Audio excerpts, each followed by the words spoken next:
My eldest son, whom I raised single-handedly, is getting married. His fiancée is strikingly beautiful like a model, yet it became clear that beauty was her only asset when she callously told me, "You're a dropout and a stranger, so don't come." To add insult to injury, I was deceived about the wedding venue. Over time, she maintained a contemptuous attitude towards me due to my lack of formal education. She even portrayed me as the unreasonable mother who supposedly canceled their wedding at the last minute. It was unforgivable. While they were away on their honeymoon, I, Linda, soon to be 57, reminisce about my life. My husband had passed away from cancer the year our second son was born, leaving me overwhelmed with 2 young children. As the new year rolled in, I found solace only in working tirelessly day and night. My eldest son, Paul, stepped up admirably, caring for his younger brother, Thomas. Even as a little boy, I did what I could for my boys, and Paul has grown into a remarkable adult.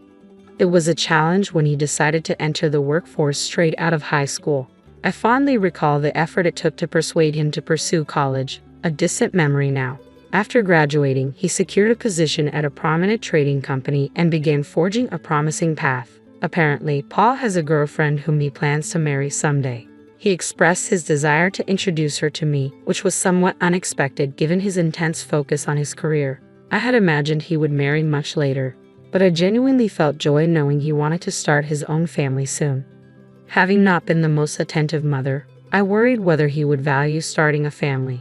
However, all my concerns dissolved as Paul's wedding approached. I eagerly anticipated meeting his partner and eagerly awaited the day of their introduction. The woman who entered was slender and breathtakingly beautiful, momentarily leaving me speechless. I wondered where Paul had encountered such a beauty. When Paul introduced her, I was surprised to learn she was an actual model. He had met Sarah through his advertising work at the trading company. Sarah, 24 years old, appeared vivacious and made a favorable initial impression, though something nagged at me. She glanced around our home without hesitation, almost assessing her future in-law's residence, which unsettled me. Moreover, her refusal to even touch the coffee I offered didn't sit right with me. When Paul stepped away to take a work call, Sarah and I found ourselves alone for the first time. It was an awkward moment, and we struggled to initiate a conversation. "You'll soon be my daughter when you marry Paul, so feel free to talk about anything." I attempted to break the ice. To my surprise, Sarah looked taken aback by my words and then uttered something astonishing. "No need. I wouldn't seek advice from someone who didn't finish school," she said with a polite smile, leaving me momentarily stunned. Her smile seemed sincere as she continued, "Yes, I did leave school early, but I had my reasons. My father passed away when I was in middle school, leaving me, my younger brother, and sister with our mother. She worked tirelessly to support us, but there were limitations. I made the decision to start working right after middle school, against my mother's desperate pleas for me to at least finish high school. I have no regrets about that decision even now." I was taken aback and completely unprepared for her condescending attitude towards my education. It caught me completely off guard. "Well, I have a higher education than you, so what would I gain from consulting someone beneath me?" she remarked with a laugh, leaving me speechless. Now, the prospect of her becoming my daughter-in-law was starting to give me a headache.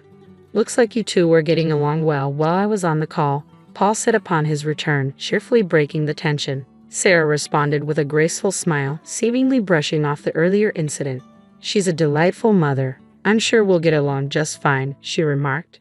Hearing that, I almost choked on my coffee. Sensing my distress, Sarah asked with a laugh, though her eyes betrayed a lack of warmth. I sighed quietly, apprehensive about what the future held. My initial encounter with Paul's future wife, Sarah, was less than ideal. She repeatedly belittled me for dropping out of school, albeit seemingly without malice. Despite her unintended hurtful remarks, I struggled with the idea of her becoming a part of our family. Nevertheless, because she was Paul's choice, I attempted to accept her. After that first meeting, Sarah never visited our home again. I inquired with Paul about their wedding plans, and he assured me everything was proceeding as planned. He had already met her well-educated parents, both graduates of prestigious universities. They had first met during a seminar at the university where Paul himself had graduated from, and Sarah's parents had grown quite fond of him. When I asked Paul about arranging a meeting between both families, he awkwardly replied, "I'm good for now," leaving me puzzled about what he meant. It appeared that the wedding plans were well underway. Paul, occupied with his job, had delegated all arrangements to Sarah. Since Paul seems satisfied, I find it difficult to intervene. At least he's handled meeting her parents with proper etiquette. Despite my reservations, I've chosen to observe quietly. More than 6 months after our initial meeting, Sarah reached out to discuss the wedding. Invitations had already been dispatched to various guests. They'd chosen a luxurious hotel venue, indicating a substantial gathering of over 100 guests. It's shaping up to be quite a lavish affair, a rarity these days. It sounds like you're planning quite a grand wedding, I remarked. Yes, my father owns a company, so through various connections, the guest list expanded, she explained. As I listened to Sarah, I started to have concerns about the planning on the groom's side. Paul has left everything to Sarah. I'm worried if they've considered the seating arrangements. I know Paul has left everything to you, but could you let me know who's coming from his side? I wouldn't want to be rude by not recognizing someone, I asked. Sarah responded with a hint of irritation. Sure, she said curtly. Everything's perfectly arranged, so there's no need to worry, she added, her tone coming across as somewhat condescending. I felt a surge of irritation, but I held back from raising my voice to a younger woman. The wedding was just a month away, and I emphasized the importance of having the date and time confirmed repeatedly. I asked Sarah for an invitation, but she explained they were only printing the necessary minimum. She didn't send one. We're trying to keep costs down, she said, leaving me unable to press further. I made sure to mark the date on my calendar so as not to forget. Paul had moved to a new house the previous week. The move seemed sudden, and I was left bewildered as I watched the movers take away his belongings. Paul, apparently unaware of the exact moving day, returned that evening to find his things gone. He chuckled it off, attributing it to Sarah's planning, and headed to his new home. I realized I didn't even know his new address. I assumed he would reach out to me, but so far, I haven't heard anything. On the wedding day, I dressed up and made my way to the hotel. Despite the celebratory atmosphere, I had some unresolved feelings toward Sarah. I felt like I wasn't being respected as the mother of the groom. As I entered the hotel lobby, guests, presumably from the bride's side, were gathering. I didn't recognize anyone, confirming they were likely Sarah's relatives. Making my way to the groom's waiting room, I encountered a scene that left me utterly stunned. Sitting together were a bride and groom surrounded by elegantly dressed men and women. Assuming these were Sarah's parents, I was taken aback. However, I soon realized they weren't Paul and Sarah at all, but complete strangers. They looked at me with confusion, understandably seeing me as an unexpected intruder in their private moment. Sorry, I must have walked into the wrong room, I muttered, feeling my face flush with embarrassment as I hurriedly exited. It was indeed another wedding. A sinking feeling prompted me to approach the hotel's bridal staff. They confirmed there was no reservation for Paul's wedding.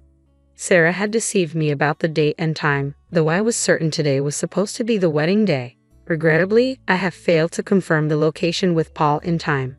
Somewhere at this moment, Paul and Sarah were surely having their wedding.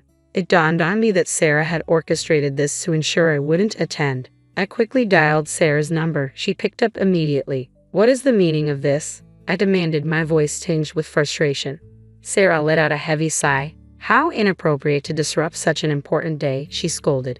She sounded alone. There was no one else around her. Sarah, you're the one being unreasonable.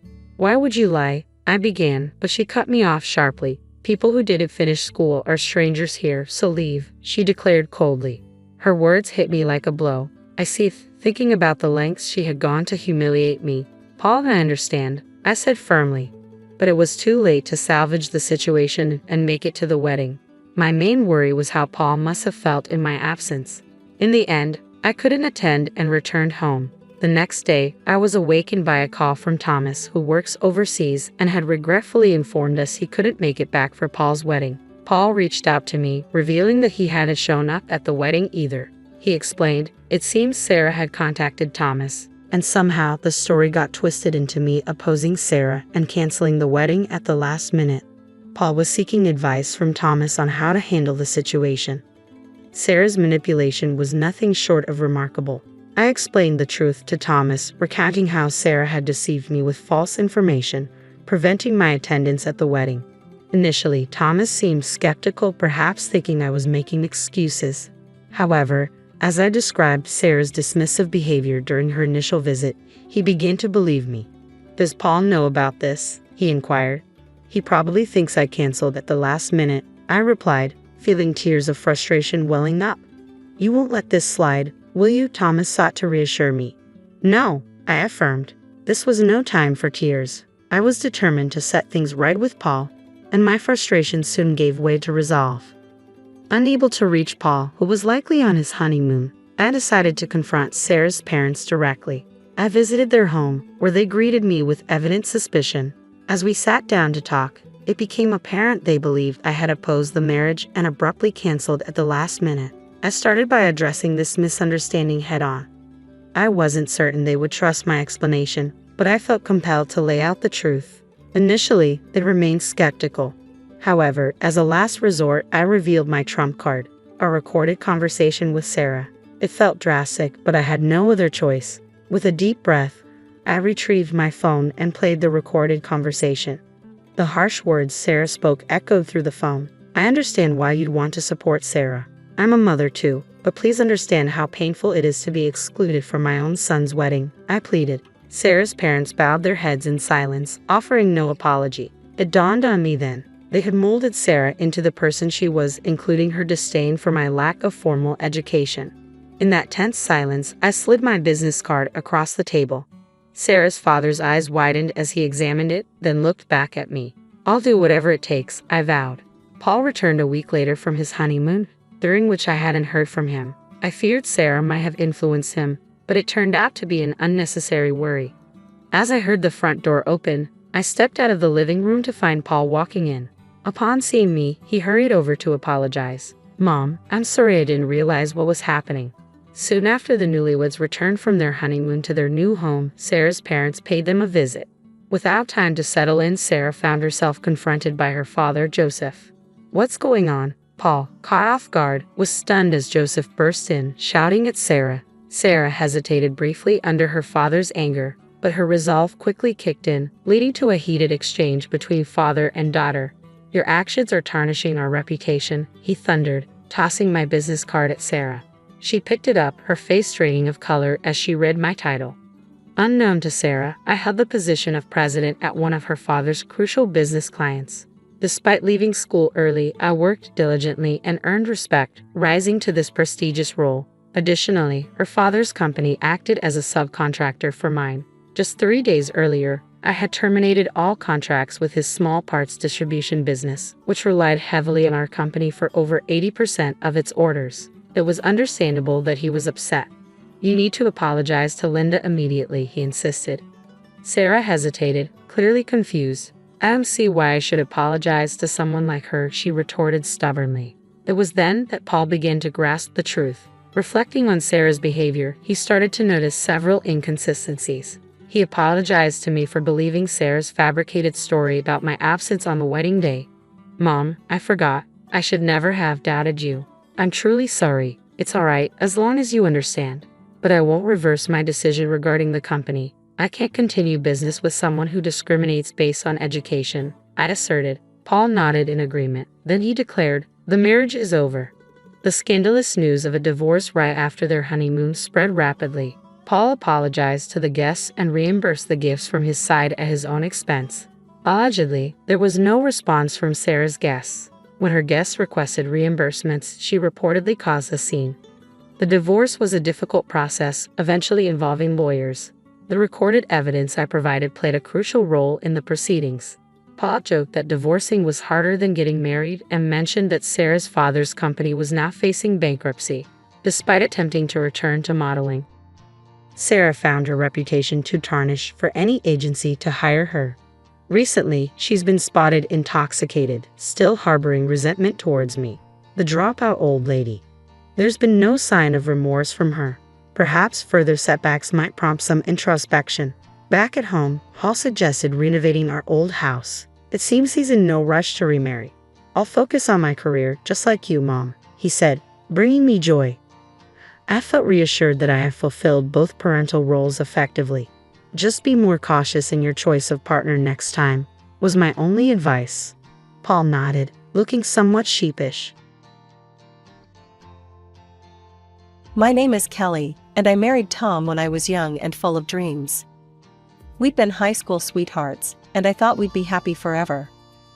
My father, a successful businessman who owned a furniture factory, gave us a beautiful house as a wedding gift.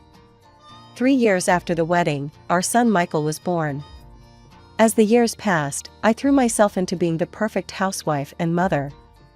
I kept our home spotless, cooked gourmet meals, and made sure Michael had everything he needed. Tom's career as a sales manager wasn't progressing as quickly as he'd hoped. One night, he came home frustrated and angry.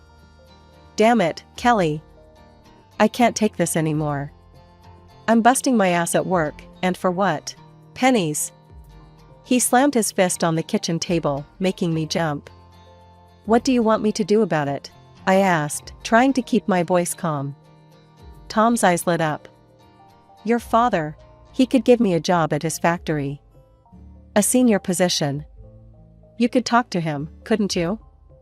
I hesitated. My father had always been fair in his business dealings, and I didn't want to take advantage of our relationship. But seeing the desperation in Tom's eyes, I nodded. "Okay, I'll talk to him." The next day, I visited my father at his office. "Dad, I need to ask you something," I began nervously. "It's about Tom. He's not happy with his job, and I was wondering if you might have a position for him here at the factory?" After a long moment, my father nodded. "All right, I'll give him a shot. But he'll have to prove himself like anyone else." When I told Tom the news, he was ecstatic. He picked me up and spun me around the kitchen. "You're amazing, Kelly. This is going to change everything for us." And for a while, it did. Tom started earning more money, and our financial worries eased. But as one problem faded, another grew in its place: my relationship with Tom's mother, Helen. Helen was a force of nature, fiercely protective of her only son and openly disapproving of me. She'd drop by unannounced, criticize my housekeeping, and demand my constant attention. One afternoon, as I was trying to get dinner ready, Helen burst through the front door. "Kelly, I need you to take me shopping right now." I gritted my teeth. "Helen, I'm in the middle of cooking. Can it wait until tomorrow?" Her eyes narrowed. "Are you saying my needs aren't important? After all I've done for this family?" I bit back a retort, knowing it would only make things worse. "Of course not. Just give me a few minutes to finish up here." As I drove Helen to the mall, listening to her complaints about my driving, my cooking, and pretty much everything else, I couldn't help but wonder how my life had become this way. I was an intelligent, capable woman, yet here I was, catering to everyone else's whims while my own dreams gathered dust. One particularly frustrating afternoon, Helen barged into our home unannounced, as usual. "Kelly," she called out, her voice grating on my already frayed nerves. "I'm hungry. Make me something to eat." Biting my tongue, I set aside the laundry and trudged to the kitchen. As I prepared a meal for Helen, she sat at the kitchen table, criticizing my every move. "You're using too much oil," she snapped. "And for heaven's sake, cut those vegetables smaller. Don't you know how to cook properly?" As I placed the finished meal in front of her, I hoped she'd eat quickly and leave. But to my dismay, she packed up all the food I'd prepared and stood up.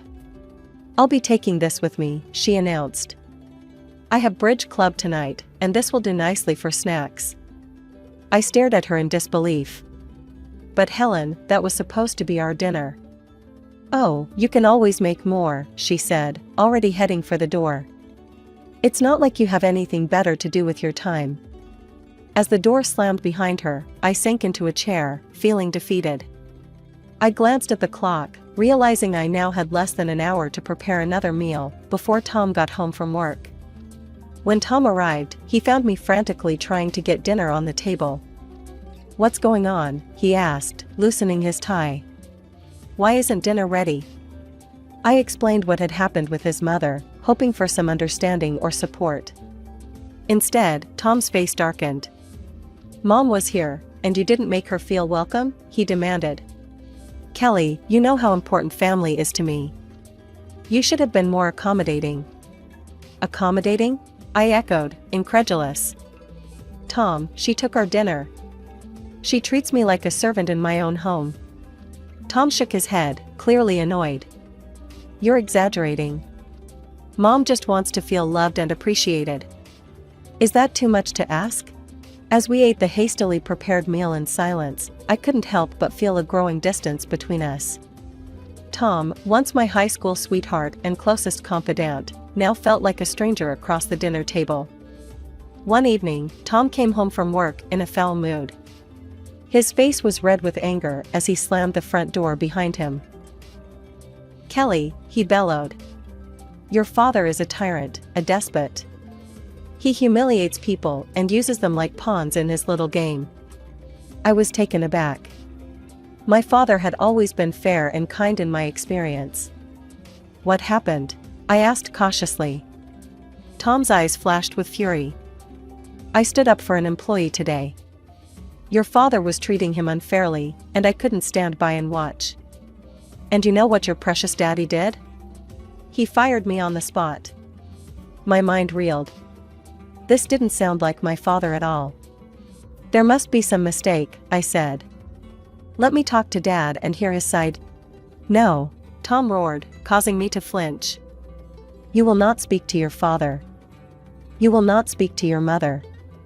As far as we're concerned, they no longer exist for us. Do you understand? Trembling, I nodded, too shocked and scared to argue further. In the days that followed, Tom found another job. He started earning well again, but the incident had changed something fundamental in our relationship. The warmth and love I once felt for him was replaced by fear and resentment. Years passed, and our son Michael grew up. He often asked about his grandparents, but Tom would shut down any conversation about them. You have one grandmother, he would say firmly. My mother. That's all you need to know. As Michael prepared to leave for college in another city, I felt a mix of pride and sadness. My baby was growing up, but I couldn't shake the feeling that I was losing the only ally I had in this house. Over the next few years, my life fell into a monotonous routine. I catered to Tom's every whim and endured Helen's constant criticism. Without Michael as a buffer, their treatment of me grew even more oppressive. One afternoon, as I was scrubbing the kitchen floor under Helen's watchful eye, the phone rang. I reached for it, but Helen snatched it away. I'll answer it, she snapped. You focus on getting that floor clean. I can still see spots. I gritted my teeth and returned to my task, but I couldn't help overhearing Helen's side of the conversation. Yes, this is the residence of Kelly. Who? Her father? Helen's voice dripped with disdain. I'm sorry, but Kelly isn't available to speak with you. Please don't call again. My head snapped up. Wait, I called out, but Helen had already hung up the phone. That was your father, she said coldly. I told him not to contact you again. You should be thanking me for protecting this family from those toxic people. I felt a surge of anger and frustration. You had no right to do that, I said, my voice shaking. He's my father. I should have been allowed to speak to him. Helen's eyes narrowed. You ungrateful little. Just then, Tom walked in. What's going on here? He demanded. Helen immediately put on a hurt expression. Oh, Tom, your wife is being so disrespectful to me. After all I do for this family. Tom turned to me, his face dark with anger. Is this true, Kelly? Are you disrespecting my mother? I opened my mouth to explain, but the words wouldn't come. I realized with a sinking heart that it didn't matter what I said. Tom would always take Helen's side. A year passed since that fateful phone call from my father. Life continued its suffocating routine, with Tom and Helen's control over me growing tighter by the day. Then, on a crisp autumn morning, everything changed. The phone rang while I was preparing breakfast. Tom was in the shower, and Helen hadn't arrived for her daily inspection of my housekeeping. For once, I was able to answer without interference. Hello? I said tentatively. Kelly? Is that you? The voice on the other end was familiar, yet distant, my father's voice. Kelly, it's your mother. She's very ill. The doctors, they don't think she has much time left. She needs you. We both do. Just then, I heard the bathroom door open. Tom would be down any minute. I'll try, Dad. I promise I'll try, I whispered before quickly hanging up. When Tom entered the kitchen, I was fighting to compose myself. Who was that on the phone? He asked suspiciously. I took a deep breath. It was my father. My mother is very ill, Tom. She's dying. I need to go see her. Tom's face hardened. Absolutely not. We've been through this, Kelly. Your parents don't exist for us anymore. I felt something snap inside me. For the first time in years, I stood up to him. I'm going, Tom. With or without your permission. She's my mother, and I won't let her die without saying goodbye. Tom's jaw clenched. Fine. One day. That's all you get. And then you come back home where you belong. I nodded, not trusting myself to speak. One day was better than nothing. With shaking hands, I called my son Michael and told him what was happening. To my surprise and relief, he immediately offered to accompany me. The next morning, Michael and I set off for my childhood home. When we arrived, my father met us at the door. He looked older than I remembered, grief etching deep lines in his face. Without a word, he pulled me into a tight embrace. He led us to my mother's room. She lay in bed, pale and frail, but her eyes lit up when she saw me. Kelly, she whispered, reaching out a trembling hand. My baby girl. I rushed to her side, clasping her hand in mine. Mom, I'm here. I'm so sorry. Can you ever forgive me? She smiled weakly. There's nothing to forgive, sweetheart. I'm just glad you're here now.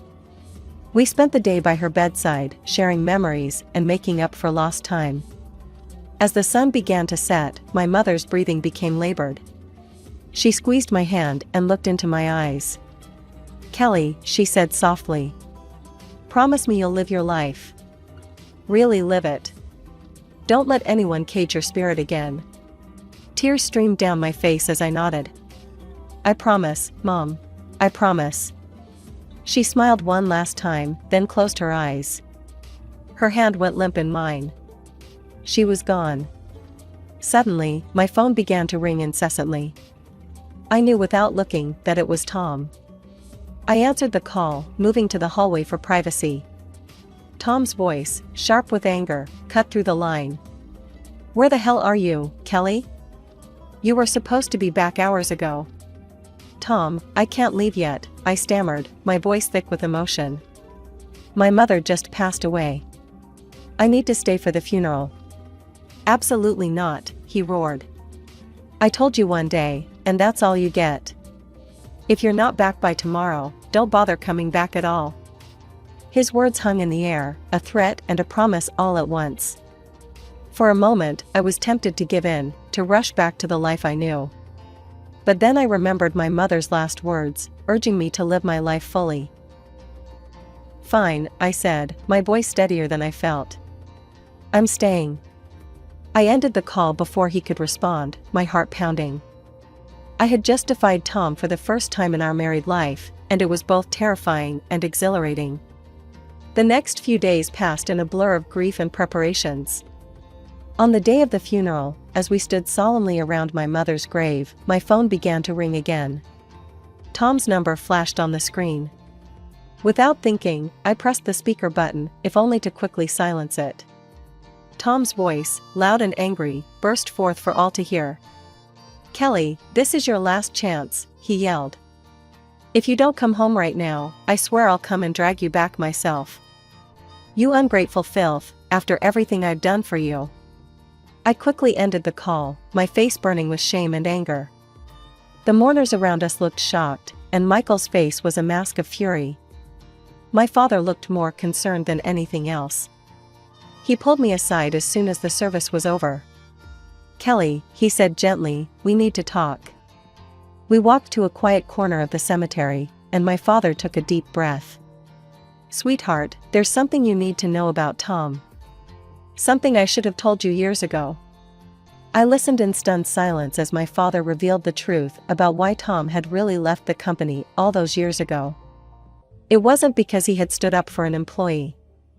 It was because my father had caught him stealing money from the company and clients, manipulating prices, and pocketing the difference. I fired him to protect the company and our clients, my father explained. I didn't tell you because I thought you loved him, and I didn't want to come between you. But now, hearing how he speaks to you, seeing what your life has become, I can't stay silent anymore.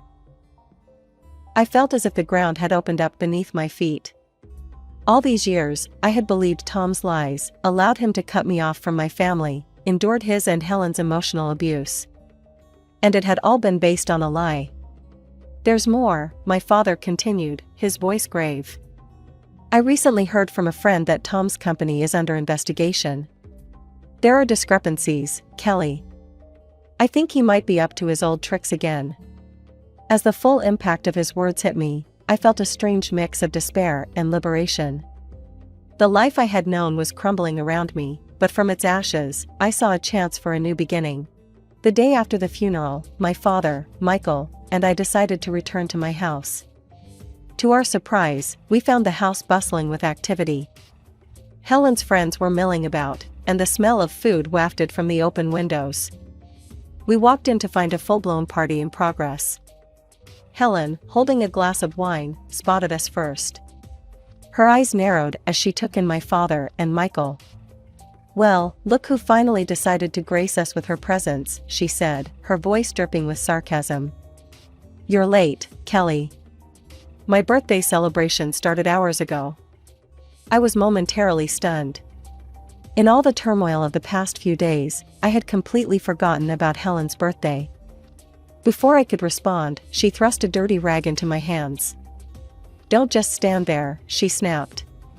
"Start cleaning up. These tables won't wipe themselves." My father, who had been silently observing, suddenly erupted. "How dare you speak to my daughter that way?" he thundered, causing the room to fall silent. "She's not a dog to follow your commands. She's a grown woman who deserves respect." Helen laughed derisively. "Respect? She gave up any right to respect when she married my son. Her family is Tom and me now. You're nothing to her anymore." I watched in disbelief as my father and Helen argued, their voices rising. The party guests looked uncomfortable, unsure whether to leave or stay. Suddenly, Tom burst into the room. "What the hell is going on here?" he demanded, his eyes locking onto me. "Kelly, why aren't you serving the guests? And what are they doing here?" He gestured angrily towards my father and Michael. Something inside me snapped. Years of pent-up frustration and anger came pouring out. "No, Tom," I said, my voice steady and clear. "I'm not serving anyone. I'm not cleaning up. And I'm not staying silent anymore."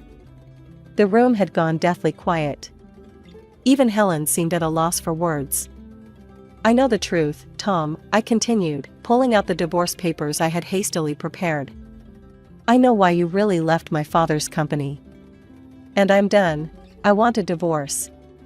For a moment, Tom looked like he might lunge at me.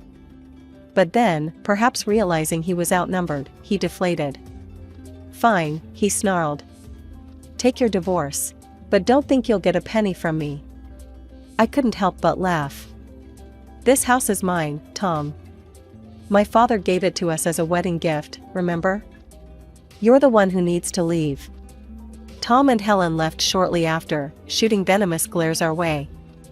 As the door closed behind them, I sank onto the couch, suddenly exhausted. Michael, who had been quietly observing everything, finally spoke up. "Mom, why didn't you tell me things were so bad?" "I'm sorry, Michael," I said. "I thought I was protecting you. But I realize now that I was just teaching you the wrong lessons about love and respect." In the weeks that followed, my life transformed dramatically. The divorce proceedings began, and I threw myself into rebuilding my life. My father, true to his word, stood by me every step of the way. One afternoon, as we sat in his study discussing the future, my father broached a subject I hadn't expected. Kelly, he began, his voice gentle but serious, I've been thinking. I'm not getting any younger, and the factory needs new blood. How would you feel about coming to work with me? I blinked in surprise. Me? But Dad, I don't know anything about running a business. He chuckled. Neither did I when I started. You're smart, Kelly. You can learn. Besides, it's about time you had a chance to spread your wings. Over the next few months, I immersed myself in learning the business.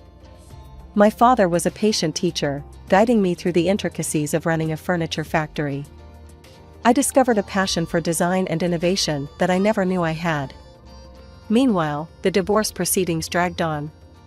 Tom, true to form, fought me every step of the way. He contested the ownership of the house, and even attempted to turn Michael against me. In the end, justice prevailed. I was awarded the house and substantial financial compensation for years of emotional abuse. Tom, facing charges for his fraudulent activities, found himself deep in debt and unable to hold senior positions anymore. As for Helen, she faded into the background, her influence over my life finally broken. The last I heard, she had moved in with a distant relative, her social circle diminished after the truth about Tom came out. 3 years passed in what felt like a blink of an eye. Then, one sunny morning, my father called me into his office. His face was solemn as he gestured for me to sit. Kelly, he said, his voice heavy with emotion, I'm not well. The doctors, they don't think I have much time left. The world seemed to tilt on its axis. Dad, no, I whispered, reaching for his hand. He squeezed my fingers gently. It's okay, sweetheart.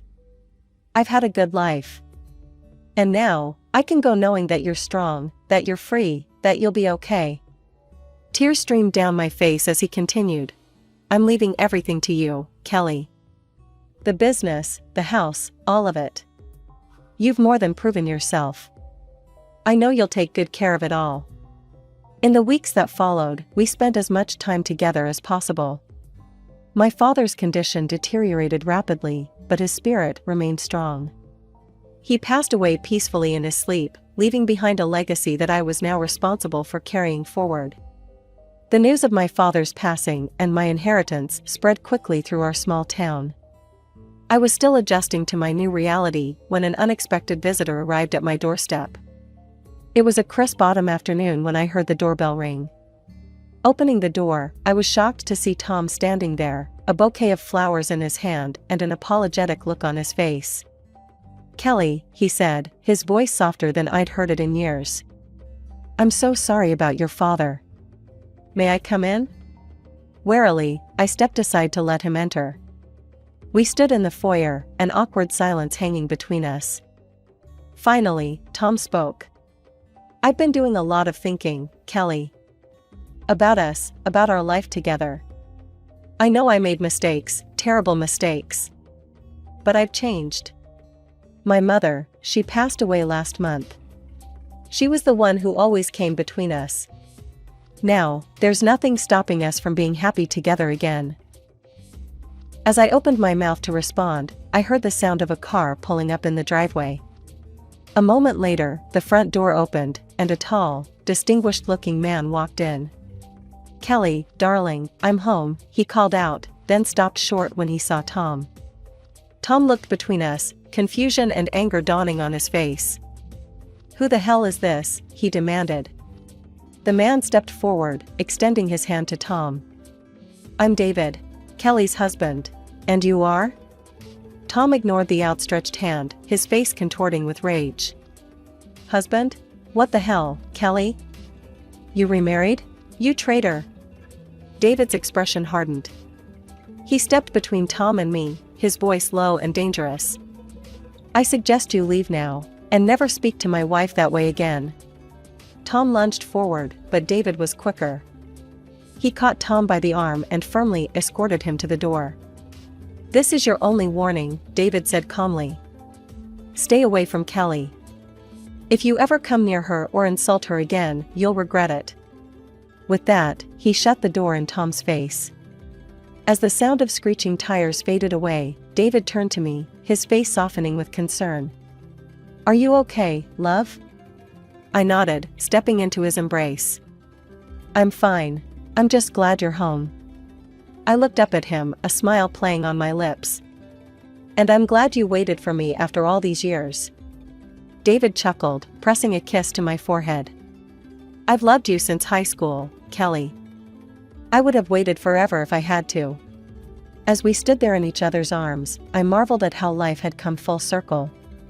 David and I had been high school sweethearts before Tom came into the picture. After my divorce, we had reconnected, and our old feelings had blossomed anew. We'd married in a quiet ceremony 6 months ago, starting a new chapter in both our lives. Just then, my phone buzzed with a text. It was from Michael. "Mom, great news. Jessica's pregnant. You're going to be a grandmother." In the months that followed, life settled into a beautiful rhythm. Michael and his wife Jessica moved back to our city, eager to be close to family as they prepared for their baby's arrival. They joined us at the factory, bringing fresh ideas and energy to the business.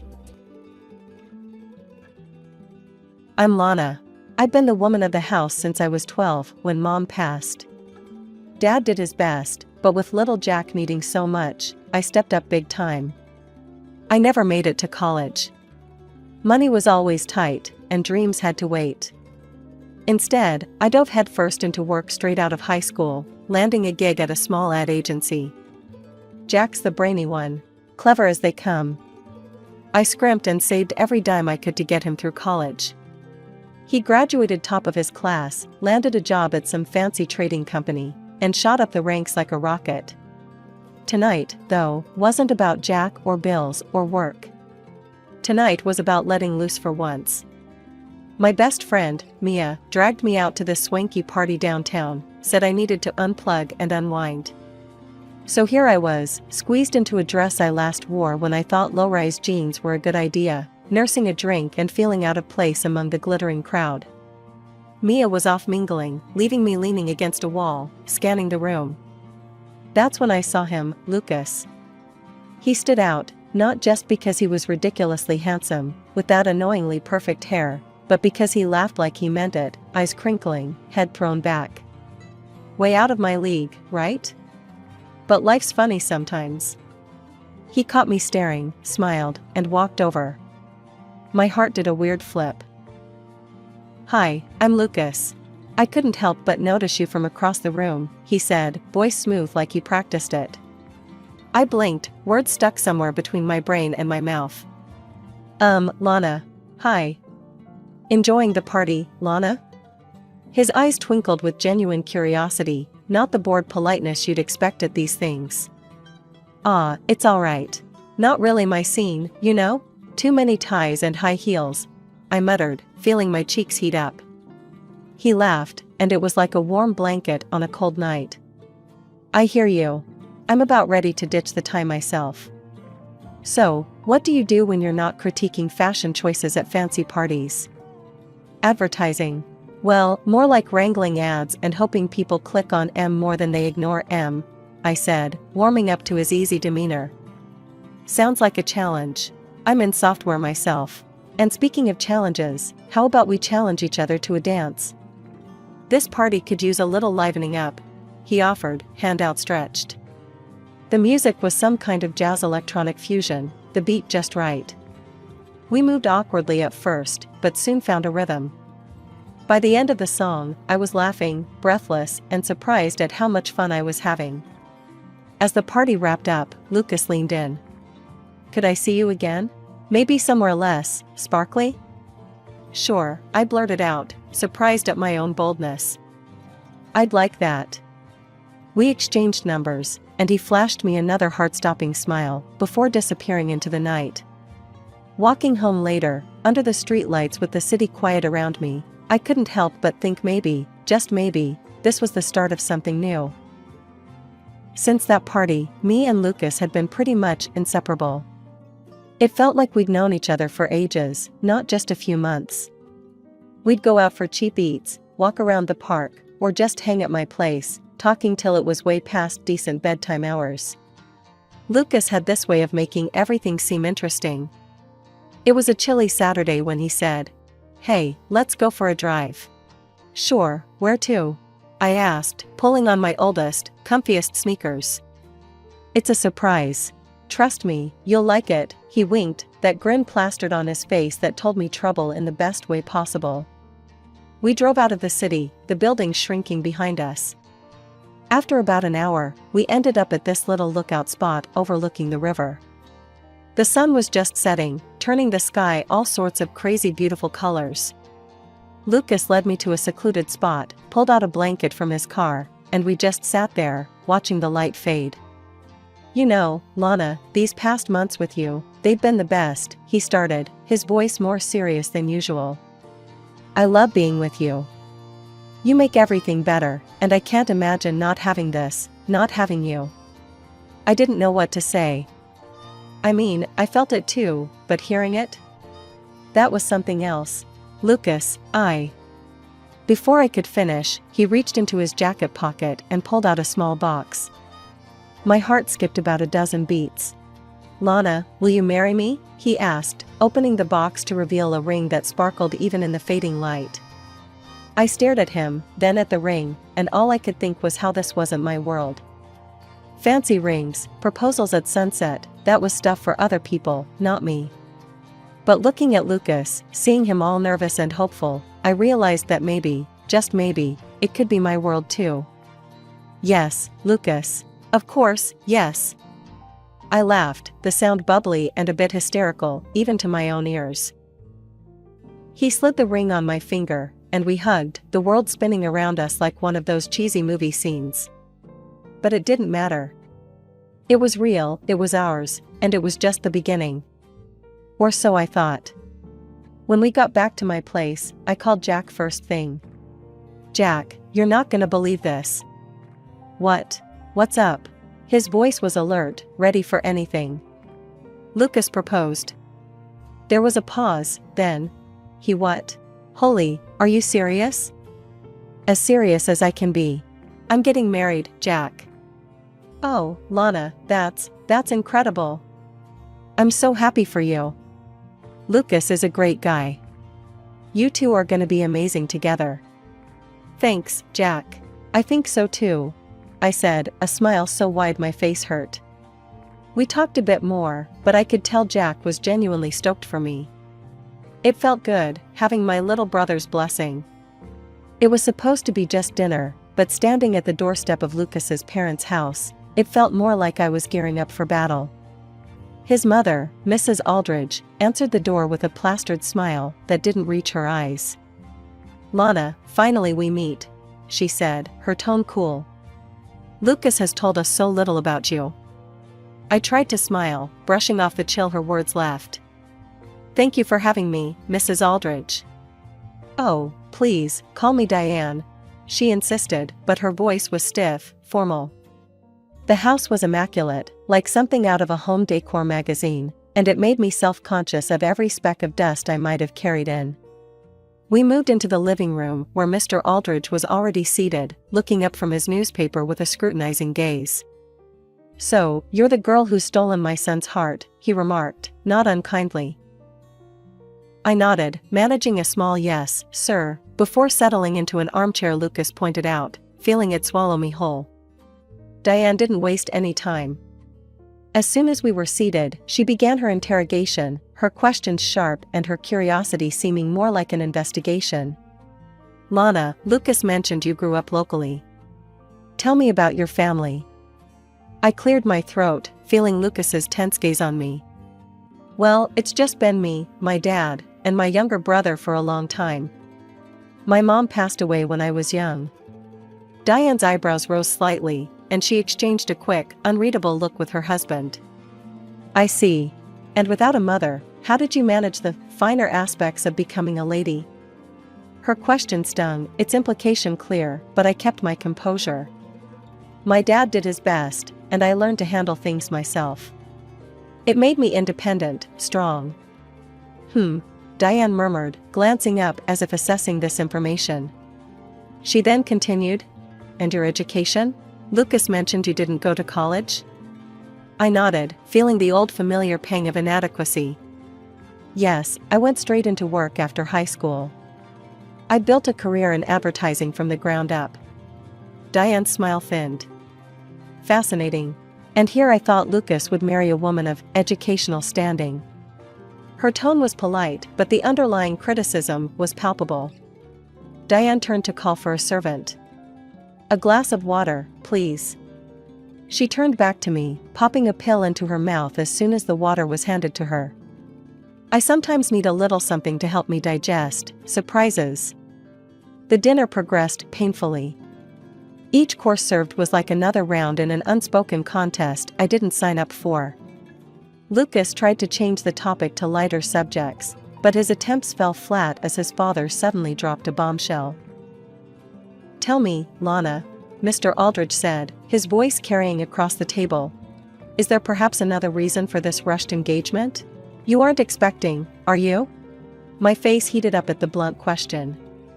"No, sir," I replied, my voice a mix of shock and indignation. "It's not like that at all." As dinner wrapped up, I felt defeated, the weight of their judgments pressing down on me. I looked to Lucas for support, but he was preoccupied, his attention more on his phone than the conversation. It hurt, seeing him so detached when I needed him most. The months leading up to the wedding were a blur of appointments, decisions, and constant second-guessing, mostly thanks to Diane. She had a knack for making the simplest choices feel like life or death decisions. Jack was my rock through all of it, always ready to lend an ear or a hand. Jack and I were in the middle of discussing table settings one afternoon when I got a call from her. I put her on speaker so Jack could listen in, a grimace forming on my face as I braced for the onslaught. "Lana, are you sure you want to go with these colors? I mean, they're a bit, well, plain, don't you think?" Diane's voice would always drip with a blend of disdain and false concern. "Diane, we thought these colors were neutral, elegant." I tried to defend our choice, but my voice wavered under her scrutinizing tone. "Darling, neutral is just another word for boring. Remember, this wedding isn't just about you, it's about our family too. We have a reputation to uphold," Diane responded sharply. Jack rolled his eyes, mouthing, "Here we go again," as he listened. Frustrated, I suggested, "What about adding some brighter accents? Maybe some red napkins? They could really pop against the white tablecloths." There was a pause on the line. "Red? Are you serious? That's the epitome of tacky, Lana. Red is so garish. It's completely out of the question." Diane shot down the idea instantly. Yet, just a week later, at a meeting with the venue's event coordinator, Diane did a complete 180. "You know what would really stand out? Red napkins, and oh, let's not forget red flower vases for each table," she exclaimed with a flourish, as if it were her idea all along. I sat there, stunned, exchanging a bewildered look with the coordinator who seemed just as confused. Jack, who had tagged along, snickered under his breath. "She's unbelievable. Did you not say last week that red was tacky?" I couldn't help but confront her as politely as I could manage. Diane waved a dismissive hand. "Oh, I meant it's tacky if not done properly. But I trust this lovely lady to handle it with class," she cooed at the coordinator, completely ignoring my input. Later, I vented to Lucas about his mother's contradictory and controlling behavior. "She's driving me insane, Lucas. It's like she's doing this on purpose. Last week, red was tacky, and now it's her brilliant idea?" Lucas sighed, rubbing the back of his neck. "Lana, that's just how they are. They're set in their ways. We can't change them. You know how my mom likes to take charge. Maybe it's easier if we just let her have this one." I was flabbergasted. "Easier for who, Lucas? This is our wedding, not just a party she's throwing." He didn't have an answer for that, just a shrug and a helpless look that said he was as caught in the middle as I felt. The morning of my wedding, the air buzzed with a mixture of excitement and nerves. I stood in front of the mirror, adjusting the delicate lace of my dress, the fabric falling perfectly just how I'd always imagined. My dad knocked gently on the door, poking his head in. "Ready, Lana?" he asked, his eyes misty. I took a deep breath, smoothing down my dress one last time. "As I'll ever be, Dad." He offered his arm, and I took it, feeling the weight of the moment settle over me. We walked together, the sound of our steps mingling with the soft music that filled the air. As we emerged, the sight of friends and family all turned to watch us approach filled me with a warmth I hadn't expected. My dad squeezed my hand as we walked, his presence a calming force. Approaching the altar, my heart skipped a beat, but not just from seeing Lucas waiting there. His mother, Diane, was dressed entirely in black, her outfit more suited to a funeral than a wedding, complete with a large hat covered by a black veil. It was a shock, a stark contrast to the sea of cheerful colors around her. I glanced at Lucas, searching for some sign of reaction, but he stood there, stoic and seemingly oblivious to the absurdity of his mother's attire. We reached the altar, and Dad handed me over to Lucas, with a tearful smile. I hugged him tightly, whispering a thank you that caught in my throat as emotions threatened to spill over. The ceremony proceeded, and it came time for the speeches. I took a deep breath, turning to address the gathering, my hands shaking slightly as I held my notes. "I want to start by thanking my dad," I began, my voice strong, despite the shaking. "Dad, you raised Jack and me on your own, sacrificing so much to give us a life full of love and laughter. You taught us the value of hard work and the importance of sticking together." A murmur of agreement rippled through the crowd, and I saw Dad wiping away tears, his chest swelling with pride. "I also want to thank Lucas's parents, Diane and Michael, for raising such a wonderful man," I continued, turning towards them with a respectful nod. "Lucas is kind, intelligent, and caring, qualities that are a direct reflection of both of you." As I spoke these words, Diane's sobbing became louder, her cries theatrical as she lamented, "Today is a day of mourning. I have lost my son to this unworthy woman." The crowd shifted uncomfortably, the tension thick in the air. Lucas, face flushing red, stepped up to speak next, his mother's sobs still echoing around us. "I want to thank my parents for everything," Lucas began, his voice steady, but his eyes avoiding mine. "For your love, your guidance, and your unwavering support." As he continued, I felt a pang of hurt. He didn't mention my dad, not even a nod to his efforts or the bond we shared. Leaning closer, I whispered to Lucas, "You might want to thank my father too. It's only polite." Lucas barely glanced my way. His omission stung, a sharp reminder of the divides between our families, and the support I felt slipping away. A moment later, Diane, clad in her dark attire, rose from her seat with a flourish. The chatter around the room hushed as all eyes turned to her. She cleared her throat dramatically, holding up several sheets of paper. "I have something I must say to the bride," she announced, her voice piercing the tense silence. Everyone, including me, froze. It wasn't customary for the groom's mother to make such a speech, but there she was, stepping forward, a determined look in her eye. "Since meeting Lana," Diane began, her voice thick with emotion, "I have undergone considerable stress. The shock has been so severe that I've incurred expenses for psychological consultations and medication." The crowd murmured, some in sympathy, others in disbelief. She continued, "Therefore, I demand compensation for the emotional damage caused by this union." Diane then produced a document and a sleek pen from her purse, thrusting them towards me. "I require that you, Lana, sign a contract to pay us $7,000 monthly for a year to cover these costs." The room was so quiet you could hear a pin drop. I stared at her, my heart pounding, and then turned to Lucas, searching his face for any sign of objection. But instead, he nodded in agreement with his mother. "Lana, you need to respect the new family rules," Lucas stated loudly, enough for everyone to hear. "Please sign the document." I felt like I was in a nightmare, my legs rooted to the spot. Before I could process the humiliation, Jack, who had been a silent spectator until now, stood up and strode towards me. His face was set, his jaw clenched. "This is ridiculous." Jack's voice boomed across the hall. He snatched the document and pen from Diane's hands and tossed them onto a nearby table. I won't let anyone treat my sister this way." He turned to address the crowd, his voice filled with passion. "Everyone, I thank you for being here on what should have been a joyous occasion. But I cannot stand by and watch as my sister is insulted and demeaned." Jack paused, his gaze sweeping over the guests, then landing on me with softness. "Lana sacrificed her education for me. She worked to ensure I could succeed, and today, I plan to thank her by gifting the newlyweds an apartment and sending my new in-laws on a world trip." The murmurs grew louder, a mix of shock and support bubbling in the room.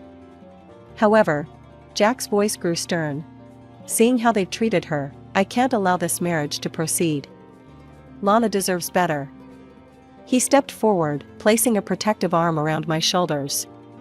"There will be no wedding today. Please, take your gifts and go home. The apartment and the trip will go to my sister, she deserves a vacation." The room erupted in applause, some guests standing to clap louder. The echoes of applause were still ringing in the hall when Mr. Thompson, the president of the company where my brother worked, stepped up to the altar. "Ladies and gentlemen," Mr. Thompson began, his voice firm and carrying effortlessly. "I'm here not just as a spectator but as someone who has seen firsthand the kind of character and dedication Lana has instilled in her brother, Jack." He nodded towards me, a serious look on his face. Turning to my father, he extended his hand, which Dad shook, overwhelmed by the unfolding events. "Sir, you've raised a remarkable daughter and a son who stands by his family with unwavering loyalty and integrity." The room filled with another round of subdued applause. Mr. Thompson then turned sharply towards Lucas, who was already looking quite shaken. "And now, to you, Lucas." Lucas's face was pale, his eyes darting nervously.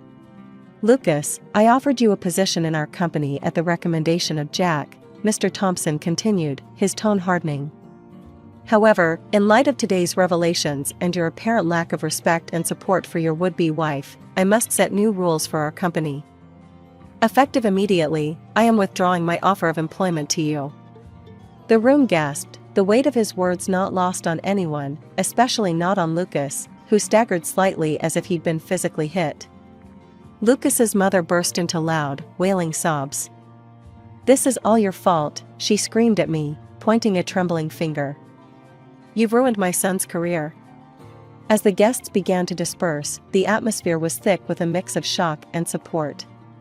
Some approached to offer their condolences, others their congratulations for dodging a bullet.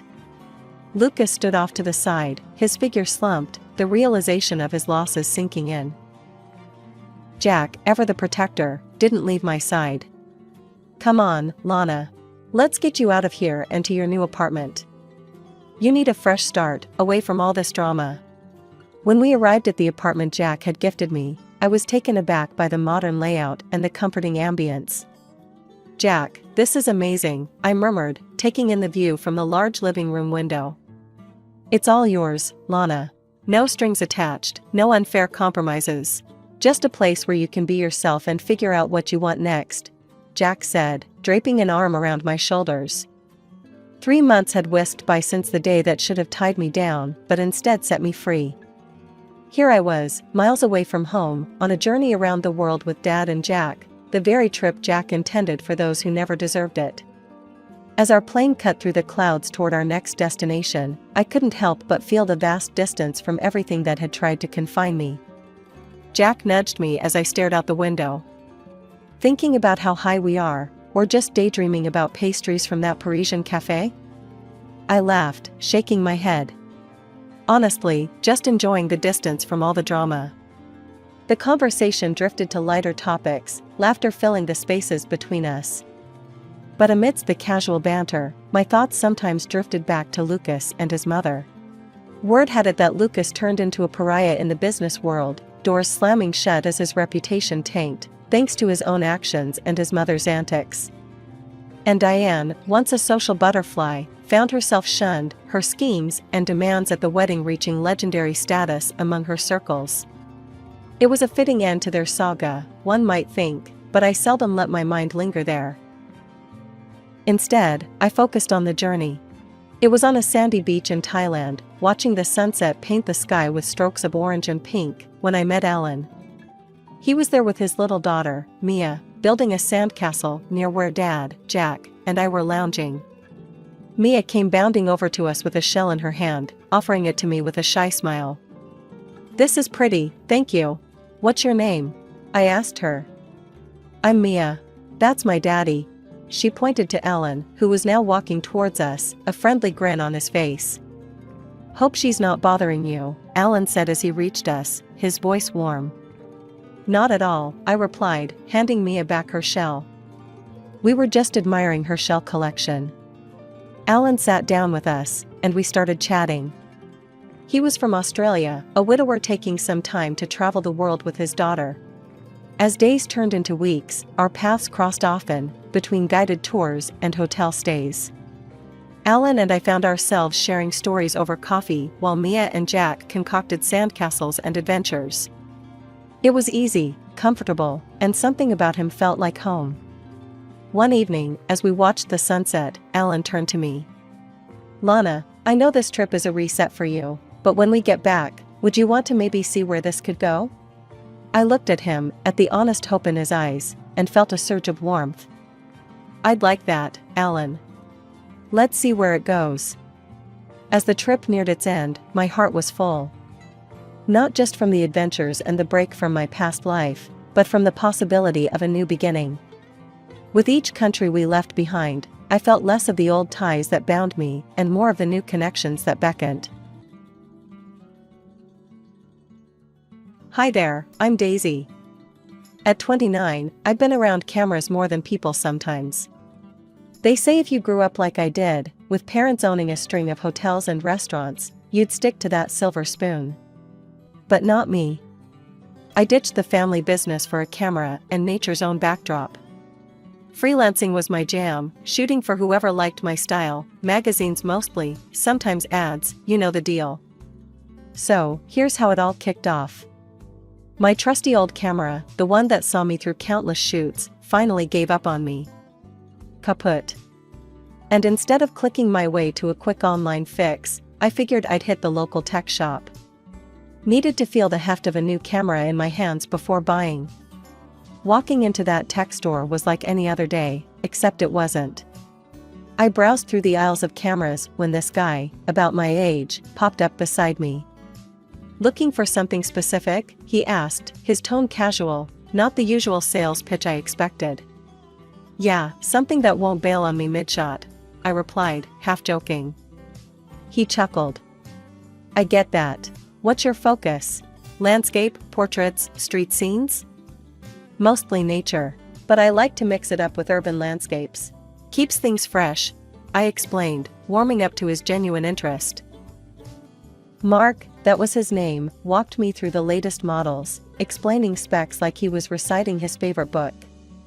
Not once did he try to shove the priciest tag in my face. It was refreshing. "So, what do you think? Willing to take this one for a spin?" He gestured towards a sleek model that seemed to fit the bill. "Might as well. Can't have my next gig without a reliable sidekick." I grinned, making the decision easier than I thought. Mark processed my purchase, and as he handed over the bag, he tossed in, "Hey, I could use your number.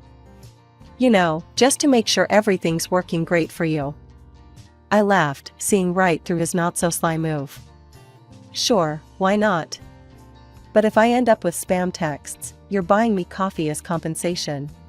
Mark did call, not about the camera, but to ask me out. I said yes. Why not, right? Life's short and all that. After the camera store meet cute, Mark and I were pretty much inseparable. You know how it is when you just click with someone? Yeah, that was us. Always out and about, him with his quirky facts about tech, and me showing him the city through the lens of my camera.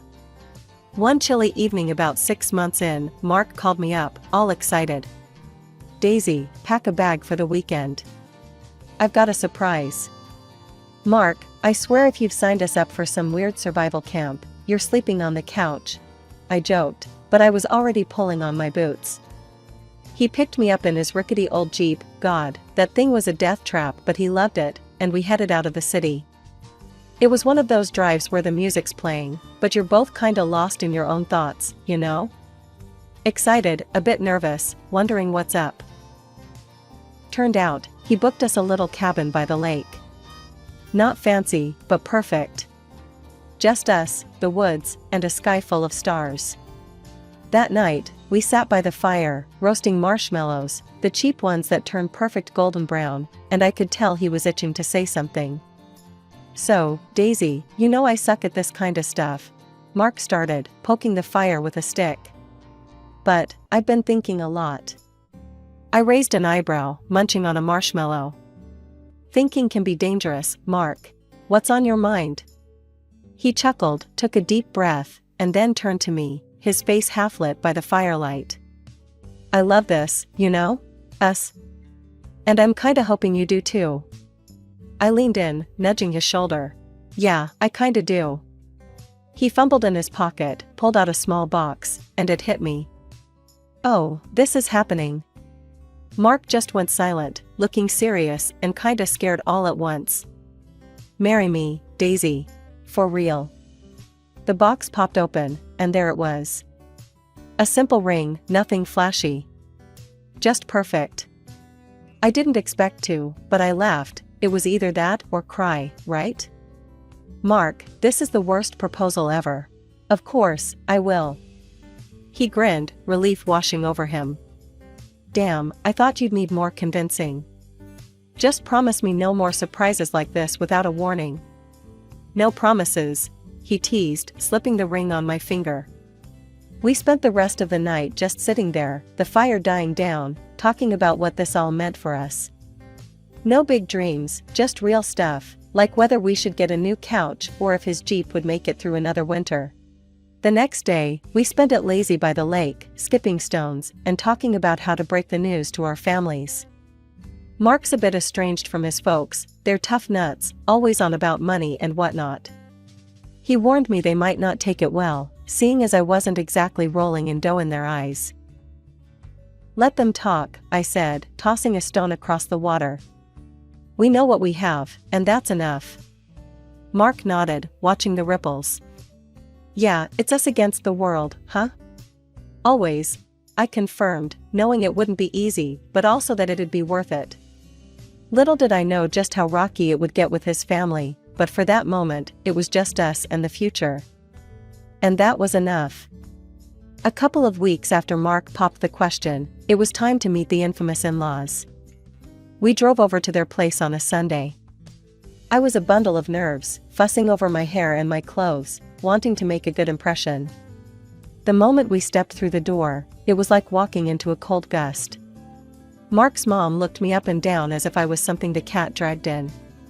His dad wasn't much warmer, eyeing us with a skeptical squint that made my stomach knot.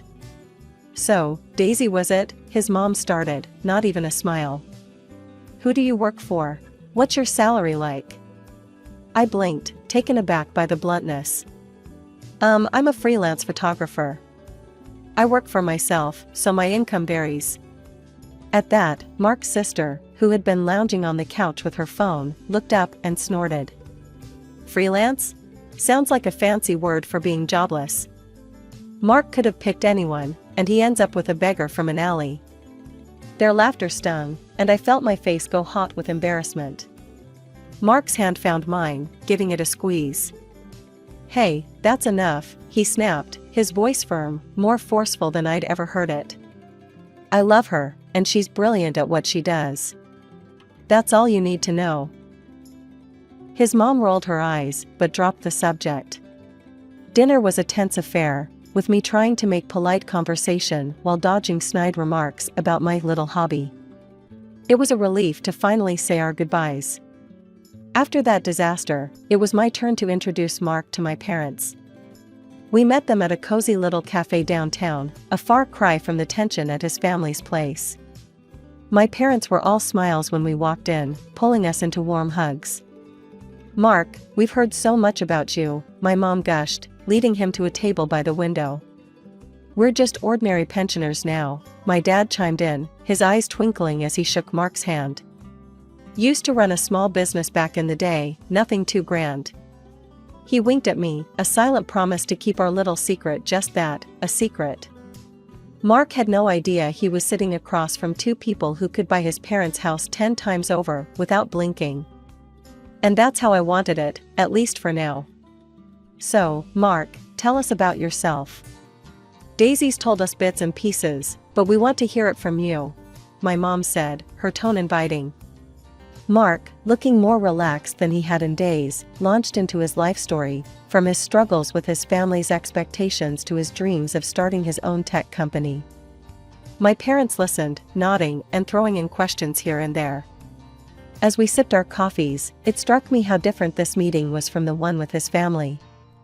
No judgment, no prying into personal finances, just genuine interest and acceptance. It was like a balm to the burns of the earlier encounter. When we left the cafe, Mark squeezed my hand. Your folks are amazing, Daisy. Thanks for that, I needed it. I smiled up at him, my heart full despite the rocky start to our family introductions. They love you already, you know. Mark and I wanted a simple wedding. Nothing fancy, just close friends and family, a little chapel, and some good food. That's all we needed to start our life together. But of course, his family had other ideas. From the get-go, his sister sneered at our plans.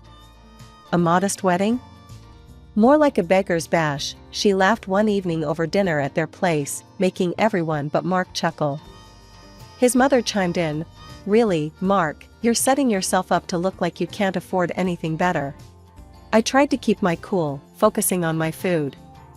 It's our wedding. We want it to be intimate and personal, I explained, hoping to smooth things over. Mark backed me up. Daisy's right. It's our day, our way. The wedding day arrived, and it was everything I dreamed of, simple and sweet. But true to form, Mark's mom and sister barely hid their disdain. They didn't mingle with my family, just sat there looking like they'd swallowed lemons. My parents tried to chat with them, but got icy stares in return. After the ceremony, when Mark and I moved into my apartment, that's when the real fun began.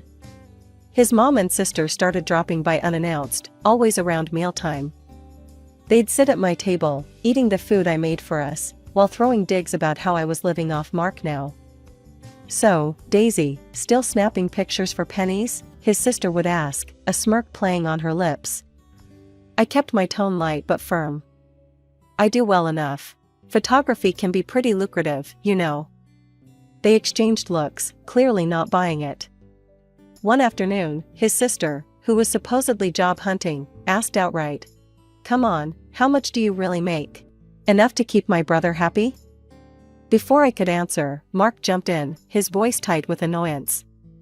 That's none of your business. Daisy's not living off me. We're partners. Their visits became more frequent, and his sister's demands grew more audacious. She'd call Mark, right in front of me, asking him to transfer money so she could go out with her friends. Mark, I'm a bit short this month. Can you throw some cash my way? She'd say, her voice loud enough for me to hear. Sometimes Mark would give in, sending her money. Other times, he'd refuse, and boy, did she throw a fit. You're my brother. How can you leave me hanging while you play house with her?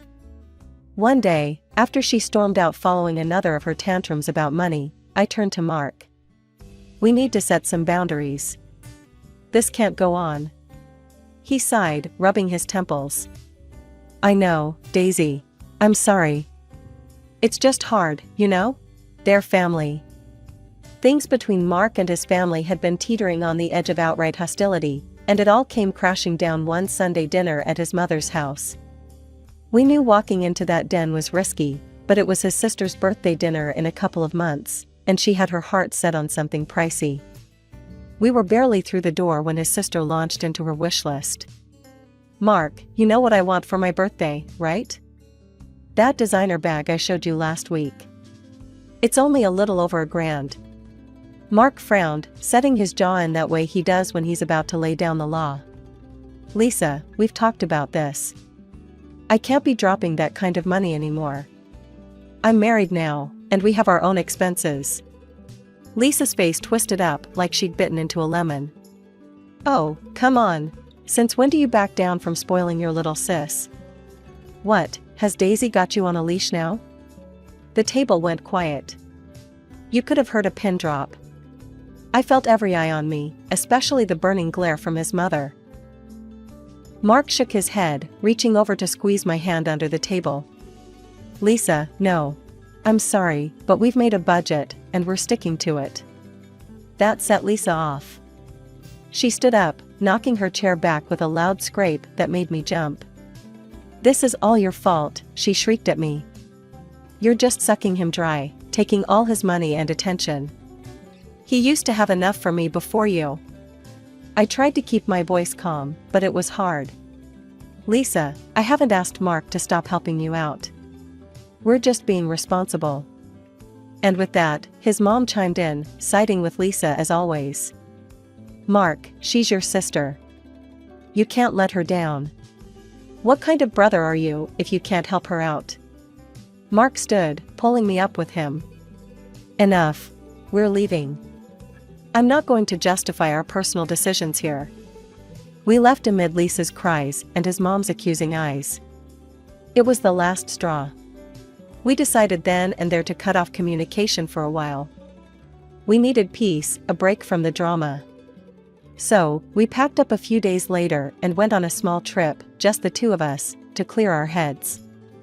Coming back from that trip felt like a breath of fresh air, until we found out Lisa hadn't given up. She broke into our apartment while we were collecting the last of our things from the car. You think you can just go off on vacations with my brother's money while I get nothing? Lisa was in my face the second I walked in, her voice so loud it echoed off the walls. What are you talking about, Lisa? I use my own money for our trips.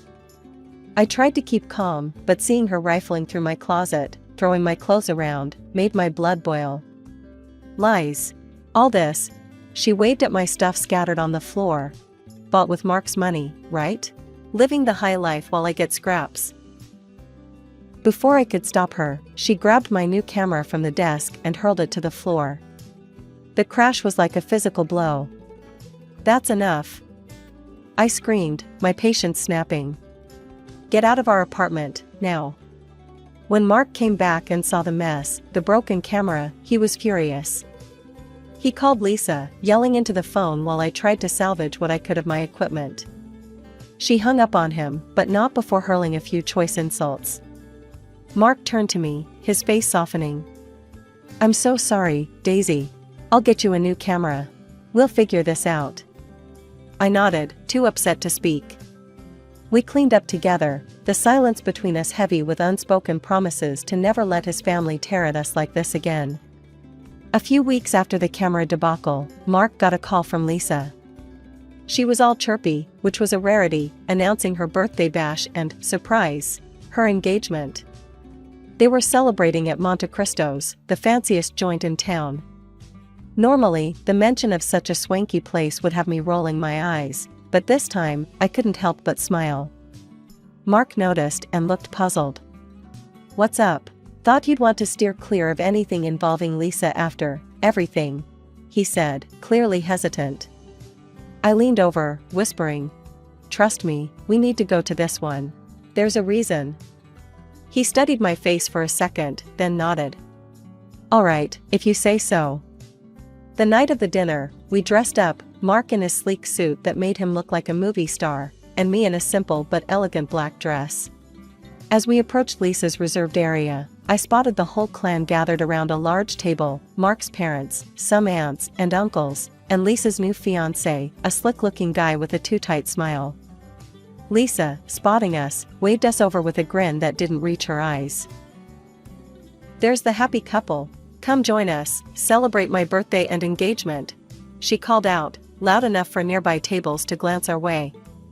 As we got closer, I noticed there was exactly one chair free. Lisa's eyes twinkled maliciously as she took it all in. Mark's mom, seeing our hesitation, spoke up with a snide tone. Oh, it seems we're short a chair. This table is for family members, anyway. Lisa chimed in, her voice sugary with malice. Yeah, Daisy, you can stand or maybe find a spot at the bar. The relatives murmured, some with smirks, others just uncomfortable. Mark was red in the face, fists clenching as he turned to me.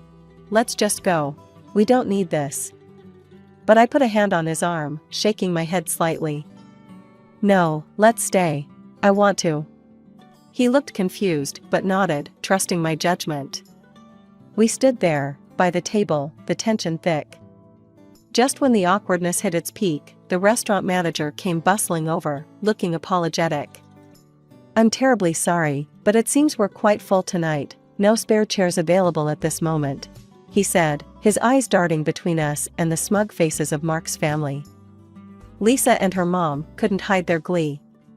Their smiles stretched ear to ear, thinking they had us cornered, standing like fools without a seat. Just as their smiles reached peak smugness, the manager's expression shifted to a warm, familiar smile directed at me. He raised his voice, not obnoxiously loud, but enough to carry over the murmur of the busy restaurant. "However, we do have a VIP table reserved for the daughter of the owner of Monte Cristo's. Miss Daisy, your table is ready." The table went silent. Forks paused midair, and the color drained from Lisa and her mom's faces. Mark looked at me, a mix of shock and awe in his eyes, while the rest of his family seemed to be grappling with this new piece of information. Your dad owns Monte Cristo's?" Mark stuttered, his voice barely above a whisper. I nodded, giving him a sheepish grin. "I wanted you to love me for me, not for for this." I gestured around the opulent setting of the restaurant. He chuckled, shaking his head in disbelief. "You were right not to tell. God, can you imagine the shopping lists I'd be handed otherwise?" We both laughed, the tension easing as we followed the manager to our VIP table, a beautifully secluded spot with a stunning view of the city skyline. The whispers from Mark's family followed us, their earlier triumph replaced by stunned silence. We had just settled into the comfort of our private table, sipping on champagne that suddenly tasted sweeter, when half an hour later, a sheepish Lisa and her equally embarrassed mom approached us. Their earlier arrogance had evaporated, replaced by awkward shame. "Daisy, we didn't realize, we sort of went overboard with the ordering," Lisa stuttered, not meeting my eyes. "The bill is a bit more than we can handle. Could you, since you're family." I raised an eyebrow, cutting her off. "Oh, but I thought you said I wasn't really family? You know, at the table earlier?" My voice was calm, but the point hit hard. Her mom chimed in, desperation lacing her tone. "Daisy, please, we just didn't know. Help us out here?" Mark squeezed my hand under the table, a silent signal of support. I looked at them both, their faces a mix of embarrassment and hope, and then back at Mark, who nodded slightly. "I think it's best if you handle your own bill tonight," I said firmly. "After all, it's important to live within one's means, wouldn't you agree?" Lisa's face fell, and her mother's mouth tightened. They turned away without another word, heading back to their table to face the music of their own making. After the big reveal at Monte Cristo's, life took on a new rhythm for Mark and me. His family, once sharp with their words and cold with their actions, switched gears so fast you'd think they'd been fans of mine all along. Their sudden sweetness, all sugar-coated compliments and eager invitations, felt like watching bad actors in a worse play. We weren't buying tickets to that show, though. We kept our distance, content in our own little world. Things got even more interesting when we heard through the grapevine that Lisa's fiancé had called it quits, right after the dinner debacle. "Can't tie myself to that kind of drama," he supposedly said. Can't say I blamed him. Mark and I were at my parents' house when we found out, enjoying one of those perfect afternoons that felt borrowed from a storybook. We were out on the terrace, the city sprawling peacefully below, sipping tea as the sun dipped low. "So, they're trying really hard, huh?" Mark mused, nodding toward his phone, which had been buzzing with texts from his mom. I chuckled, rolling my eyes. "Trying too hard. It's almost embarrassing. But I'm more interested in what's happening with you and my dad." Mark's face lit up, the way it always did when he talked about his dreams. "Your dad's incredible, you know? He offered to fund my startup." Said he's been looking for a new venture and thinks my tech idea has legs. My mom, who had joined us with a fresh pot of tea, smiled knowingly. We always believed in helping dreams grow. And we believe in you, Mark. He reached over, squeezing her hand gratefully. Thank you, Ellen. That means more than I can say. The conversation shifted to future plans, dreams of a tech company that could change the small world of ours, and eventually, to the family Mark and I hope to start soon. You think you're ready for the whole parenting adventure? My dad asked, a twinkle in his eye. Mark laughed, a sound full of warmth and life. With Daisy? I'd be ready for anything. And that's how our days went, filled with planning and dreaming. Mark began laying the groundwork for his business, fueled by my dad's support and the freedom of no longer hiding who we were.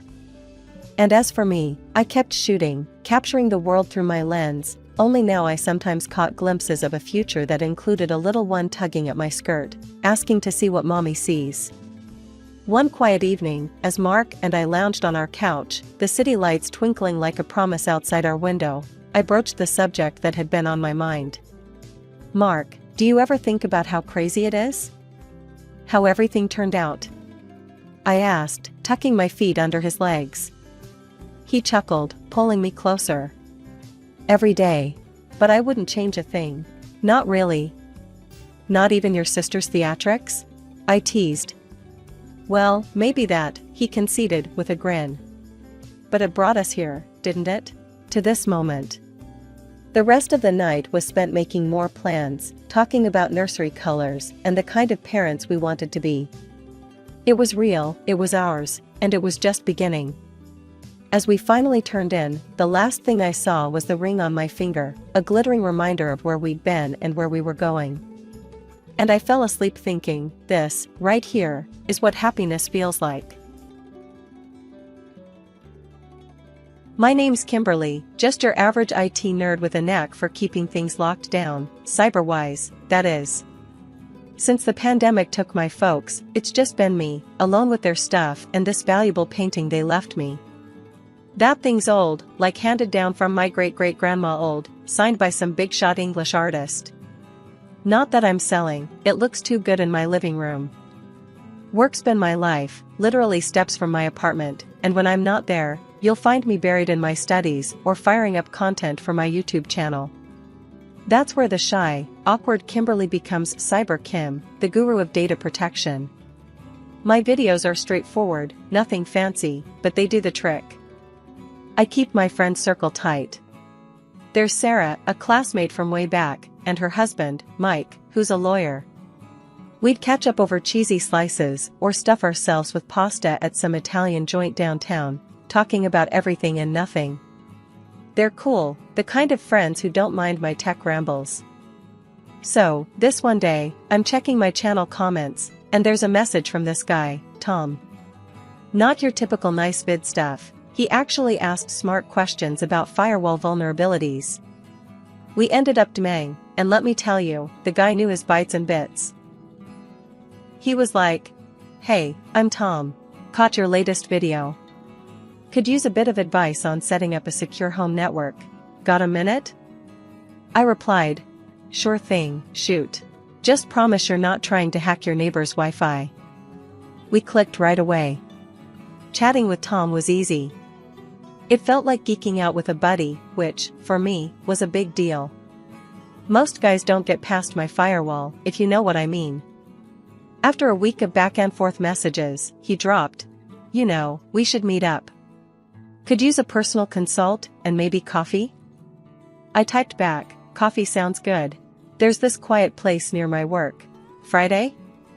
Friday it is. See you there, Kim. Meeting Tom felt like a big step. I mean, here I was, a girl who'd rather spend her Friday nights updating software, stepping out to meet some guy from the internet. But, something about him seemed legit. The day came and there I was, early at the cafe, fidgeting with my phone, scrolling through code updates to calm my nerves. Tom walked in, casual, with a smile that knocked me a bit off my protocol. "Kimberly? Hi, I'm Tom. Thanks for coming out." I stood up, shaking his hand. "Hi, Tom. Hope this place is geek-friendly. We dove deep into tech talk, but it wasn't just that. Tom was funny in a witty, not over-the-top kind of way. He made tech talk feel like a cool hangout, not just a Q&A session. As we wrapped up, Tom said, "This was great. We should do it again, maybe make it a regular thing?" I nodded. "I'd like that. And maybe next time, I can save your phone from more than just theoretical threats." Walking back to my apartment, I couldn't help but smile. Maybe it was okay to let someone in, even just a bit. After all, even a cybersecurity expert needs a break from the screen sometimes. It was a sunny Saturday when Tom suggested we go meet his mom. He'd been talking about it for a while, like it was some big deal. "It's just lunch, Kim. But, you know, she's kinda old school, likes to know who's who in my life." I agreed, not because I was dying to meet his mom, but I figured if things were getting serious with us, I might as well get it over with. We drove out to a quiet suburb, houses all neat in a row, gardens manicured. Tom's childhood home looked just like him, orderly and tidy. His mom, Linda, was waiting at the door as we pulled up. She was all smiles, but her eyes did that up-down scan, like a security system sizing me up. "Tommy, and you must be Kimberly. I've heard so much about you," she said, pulling me into a hug that felt more like a frisk. "Nice to meet you, Mrs. Anderson," I managed, stepping into the house that smelled of roast and something sweet baking. Lunch was on the table, everything laid out like a photo shoot for a family magazine. We sat down, and the interrogation began. Linda served the roast and fired off her first question with the same motion. "So, Kimberly, Tom tells me you work in computers? That tech stuff?" "IT specialist," I corrected, passing the potatoes. "I work on cybersecurity." "Oh, fancy," she said, almost sarcastically. "That make good money?" I choked on my water a bit. Tom jumped in. "Mom, come on. Let's not get into all that." Linda waved him off. "I'm just making conversation." "So, Kimberly, do you own your place then? Must be nice, being independent." I nodded, unsure how much to reveal. "Yes, I have my own apartment." "Bought it all by yourself? No help from anyone?" Her tone was curious, like she was digging for gold in my past. "Just me," I said, feeling a bit cornered. Tom kicked me lightly under the table, giving me a just-go-with-it look. The meal dragged on, Linda's questions bouncing from my family background to my long-term career plans. I tried to steer the talk away from the interrogation vibe, but Linda had a talent for circling back. Finally, dessert was served, and I thought I'd use the chance to flip the script. "Mrs. Anderson, Tom speaks so highly of you. Must have been a great mom to raise such a gentleman." Linda softened a bit. "Well, I did my best. Tommy was always a good boy. Not much trouble, right, Tom?" Tom smiled. "Never, Mom. Kimberly's been great, too. She's really smart, knows her stuff. You should see her channel on YouTube, she's got quite the following." "Oh, a YouTuber too?" Linda's eyebrows went up.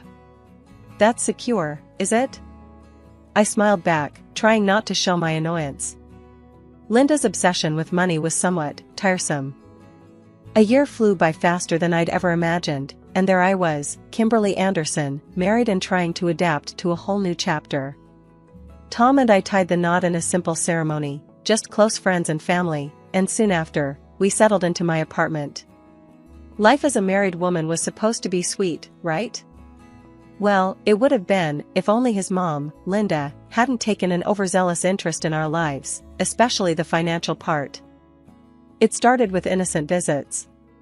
Linda would pop over, supposedly to see how we were settling in. But soon, these visits turned into full-on inspections. I'd find her eyes trailing after the new blender or the TV, and later, she'd casually mention how much those items cost online. "Really getting your money's worth with that blender, huh?" she'd say, scrolling through her phone to show me the exact price. But it wasn't just the comments.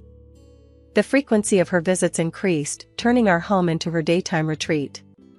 Initially, it was just coffee, but soon she was around so much that I barely had any downtime in my own space. One day, I tried to hint at the issue gently. "Linda, don't you think it's great to have some alone time at home? I read this article about how solitude can be really refreshing." She just smiled, missing the hint entirely, or choosing to. "Oh, I get plenty of alone time at my place, dear. That's why I come here, for a change of scenery and some company." Frustrated, I started scheduling errands or visits to Sarah's whenever Linda was over. But Linda, ever the persistent one, caught on and followed me one day. "Kimberly, why don't we grab a bite at that new cafe downtown? My treat," she suggested one afternoon as I was almost out the door. Reluctantly, I agreed, thinking maybe public setting, different conversation. We settled into the cafe, and Linda ordered lavishly, appetizers, main courses, even dessert. After the meal, she patted her purse, then looked up with feigned shock. "Oh dear, I've left my wallet at home. Can you believe it?" There was a familiar twist in my gut as I reached for my purse and paid the bill, trying to keep my face neutral to avoid a scene. But the frustration was building. Once we got back to the apartment, I couldn't hold back anymore. "Linda, I think we need to set some boundaries. You can't just show up and treat this place like your own." She looked taken aback, her face dropping into a mask of offense. "I'm just trying to spend time with my son and you, Kimberly. I didn't realize my company was such an inconvenience." Before I could reply, Tom walked in, catching the tail end of our conversation. "Kimberly, what's going on here? Why are you speaking to my mom like that?" I turned to him, the day's frustrations boiling over. "Tom, we need to talk about boundaries. Your mom can't just..." But he cut me off, his tone firm yet annoyed. "Mom means well, Kimberly. You're overreacting. Just try to be more welcoming, okay?" Linda left soon after, her exit swift and silent, but the air remained thick with tension. For a few weeks after our last unpleasant exchange, Linda stayed away from our apartment. I was actually starting to relax again, enjoying the peace. Then one day, as I was dusting, I noticed something off about the painting my parents left me, the one that meant so much because of its history and sentimental value. It was hanging crookedly, which was odd because I always made sure it was perfect. Frowning, I straightened it and then stepped back. Something didn't feel right. That's when I decided to ask Tom about it. "Hey, did you move the painting?" I asked casually during dinner. Tom didn't look up from his plate. "Oh, yeah. Mom took it to get it checked out. She wanted to know how much it's worth." I stopped mid-bite, my fork hanging in the air. "She what? Why would she do that without asking us?" Tom shrugged, still not meeting my eye. "Mom's just curious, you know? You're always overreacting about this stuff." Deciding to confront Linda directly, I grabbed my phone and dialed her number. She picked up on the first ring, as if she'd been expecting my call. "Kimberly, dear. Good news about that painting. It's worth $500,000. We should really think about selling it." Her words made my head spin. "Linda, first off, it's not we. And you had no right to take my painting and have it appraised. It's not yours to sell." Linda's voice turned cold. "You're being unreasonable, Kimberly."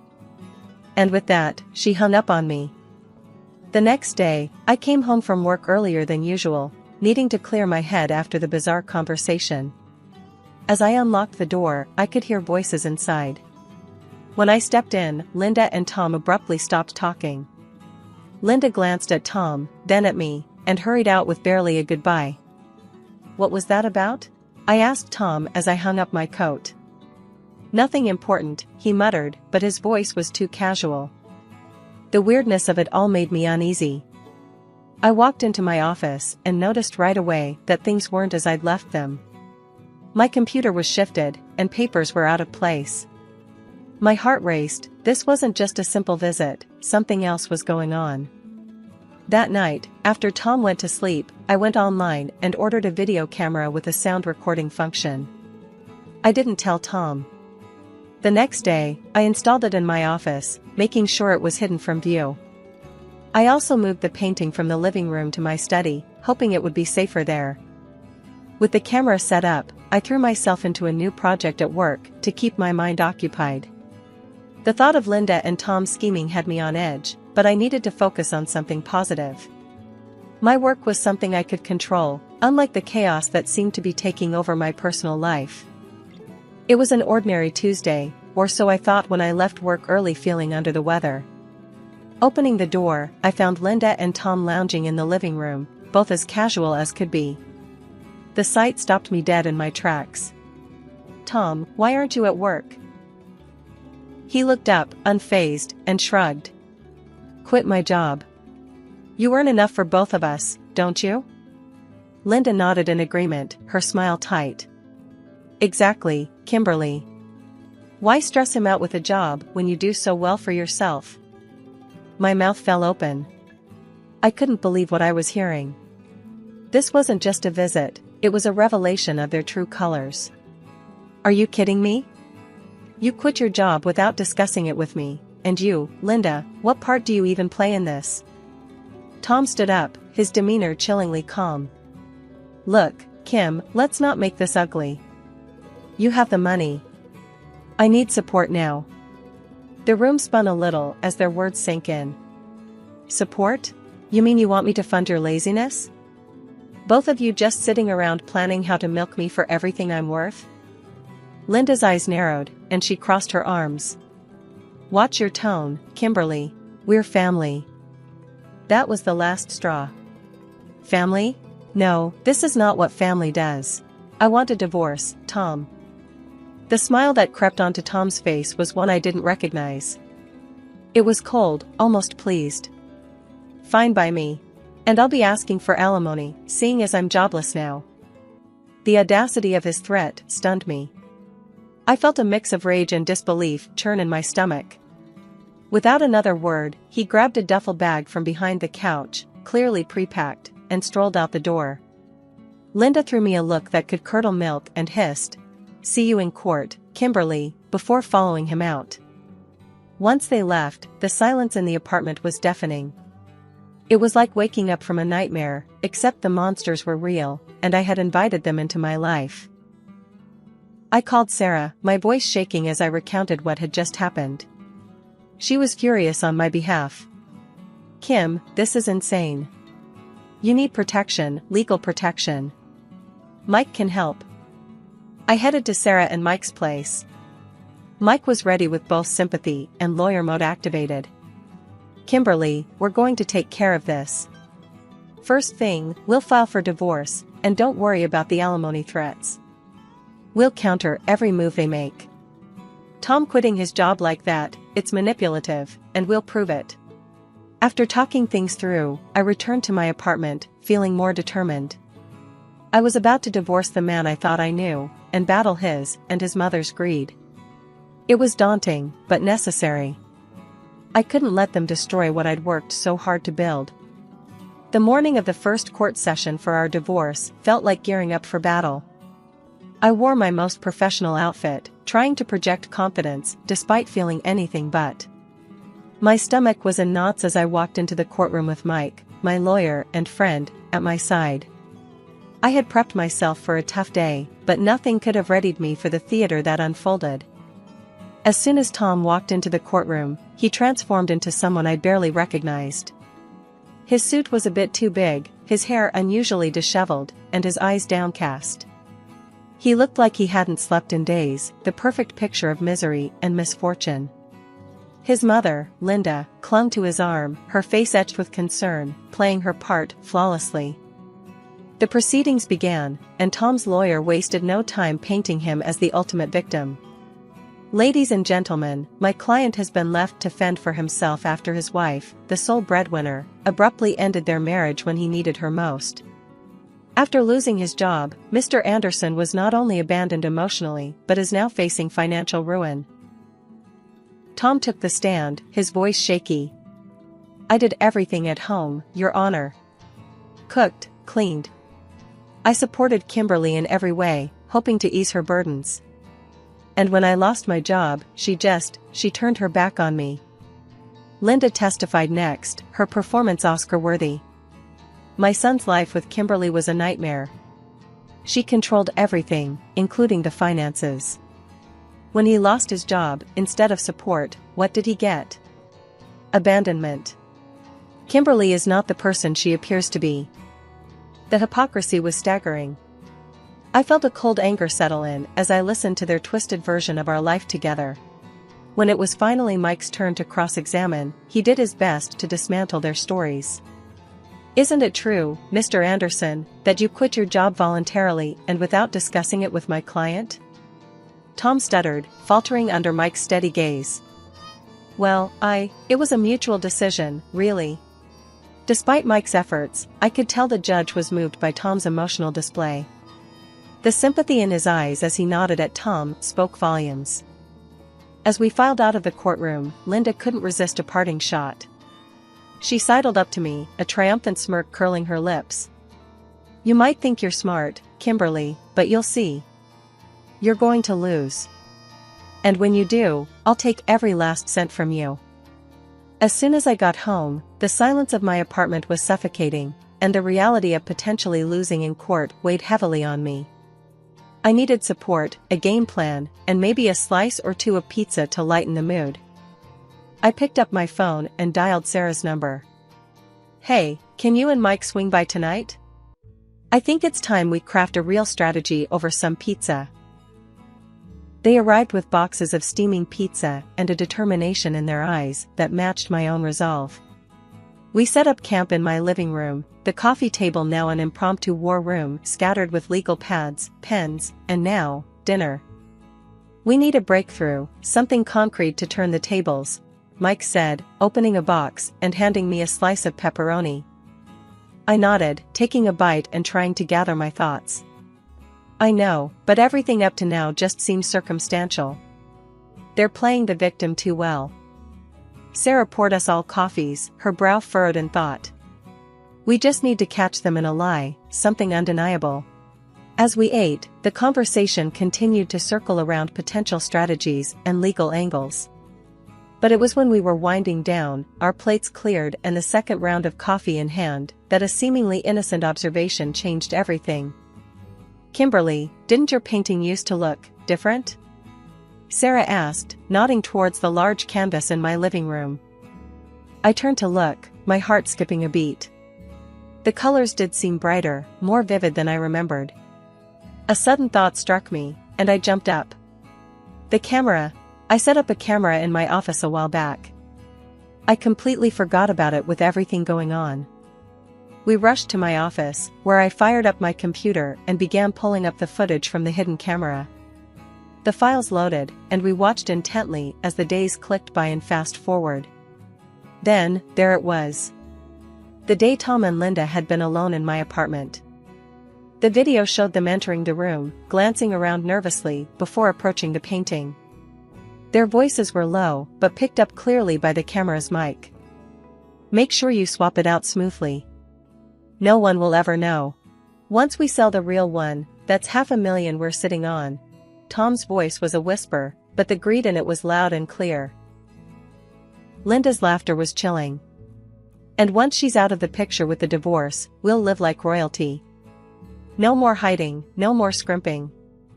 Just wait, that alimony will be the cherry on top. My hands were shaking as I paused the video. We looked at each other, the gravity of the situation sinking in. This wasn't just petty theft, it was a calculated betrayal. We've got them, Kim. This is it. This video could discredit them completely in court, Mike said, his voice steady and confident. The rest of the evening was spent in a flurry of planning. Mike outlined our next steps, detailing how we would introduce the video evidence in court, ensuring its impact would be undeniable. Sarah helped me draft a statement, her words crafting a clear, concise narrative of betrayal and deceit.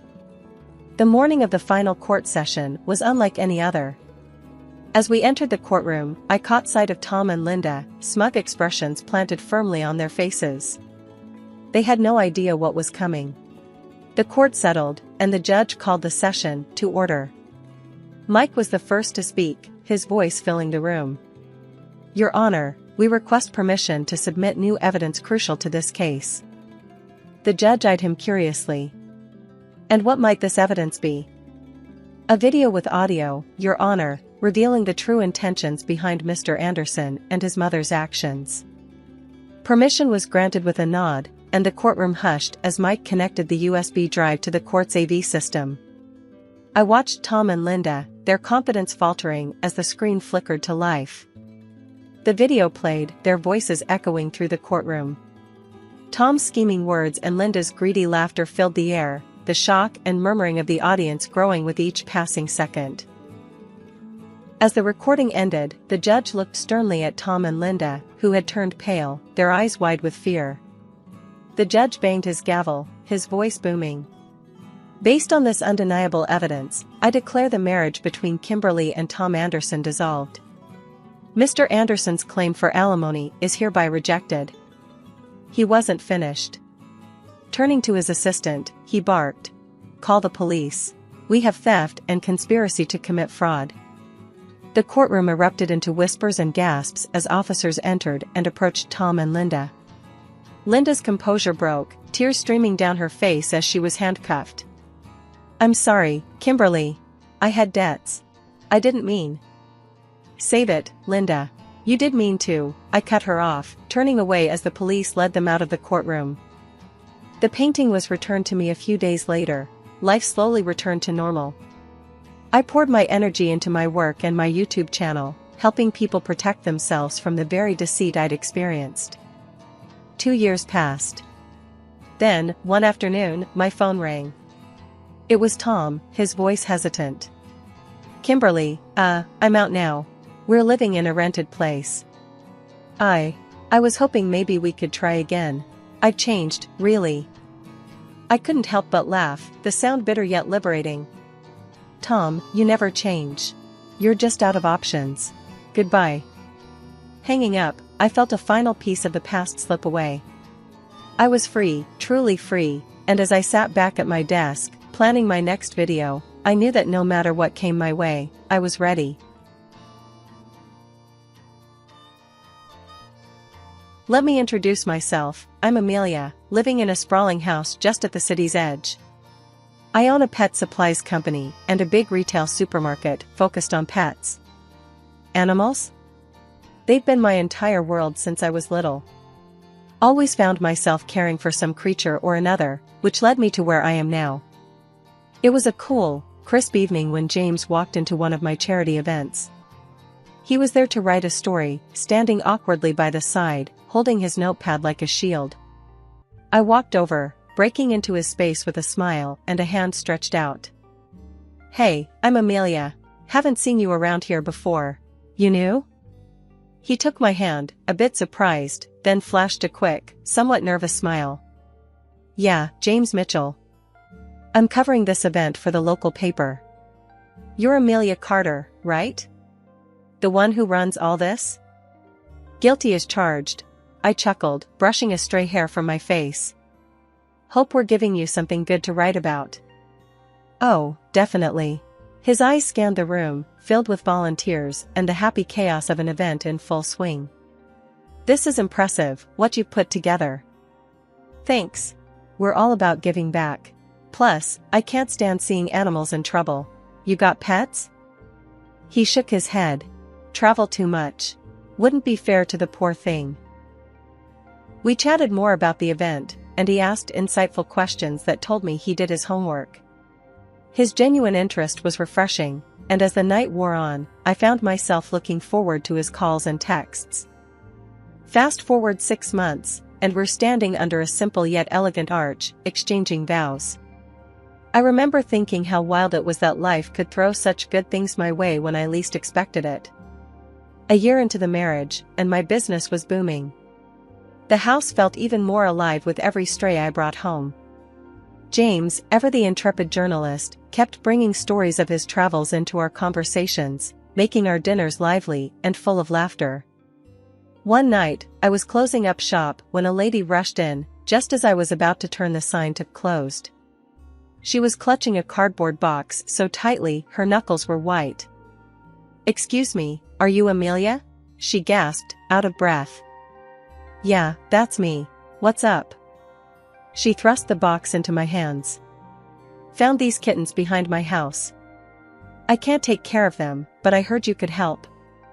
Peeking into the box, I saw 4 tiny, mewling kittens, their eyes barely open. "I got them, don't worry. They'll be safe here." "Thank you so much." She looked relieved, almost on the verge of tears. I just didn't know what else to do. After she left, I settled the kittens into a warm blanket in the back, ensuring they were comfortable. That night, as I told James about them, he just shook his head in wonder. "You ever gonna say no?" he joked, pouring us both a glass of wine. "Not when it comes to this. You know that." After the wedding, life started spinning faster than I ever imagined. The business was booming, and James's career as a journalist was on the rise. Every piece he wrote seemed to turn to gold, and his trips became more frequent. Despite the hectic pace, the day we found out I was pregnant was the day everything else seemed to pause, just for a moment. The positive test was like a beacon, cutting through the fog of our daily grind. "James, we're going to be parents," I murmured, my heart hammering in my chest as he swept me into his arms. "Yeah, babe, we are," he whispered back, his eyes bright with something like wonder. The pregnancy wasn't easy. Morning sickness hit me hard, and running the store became a daily challenge.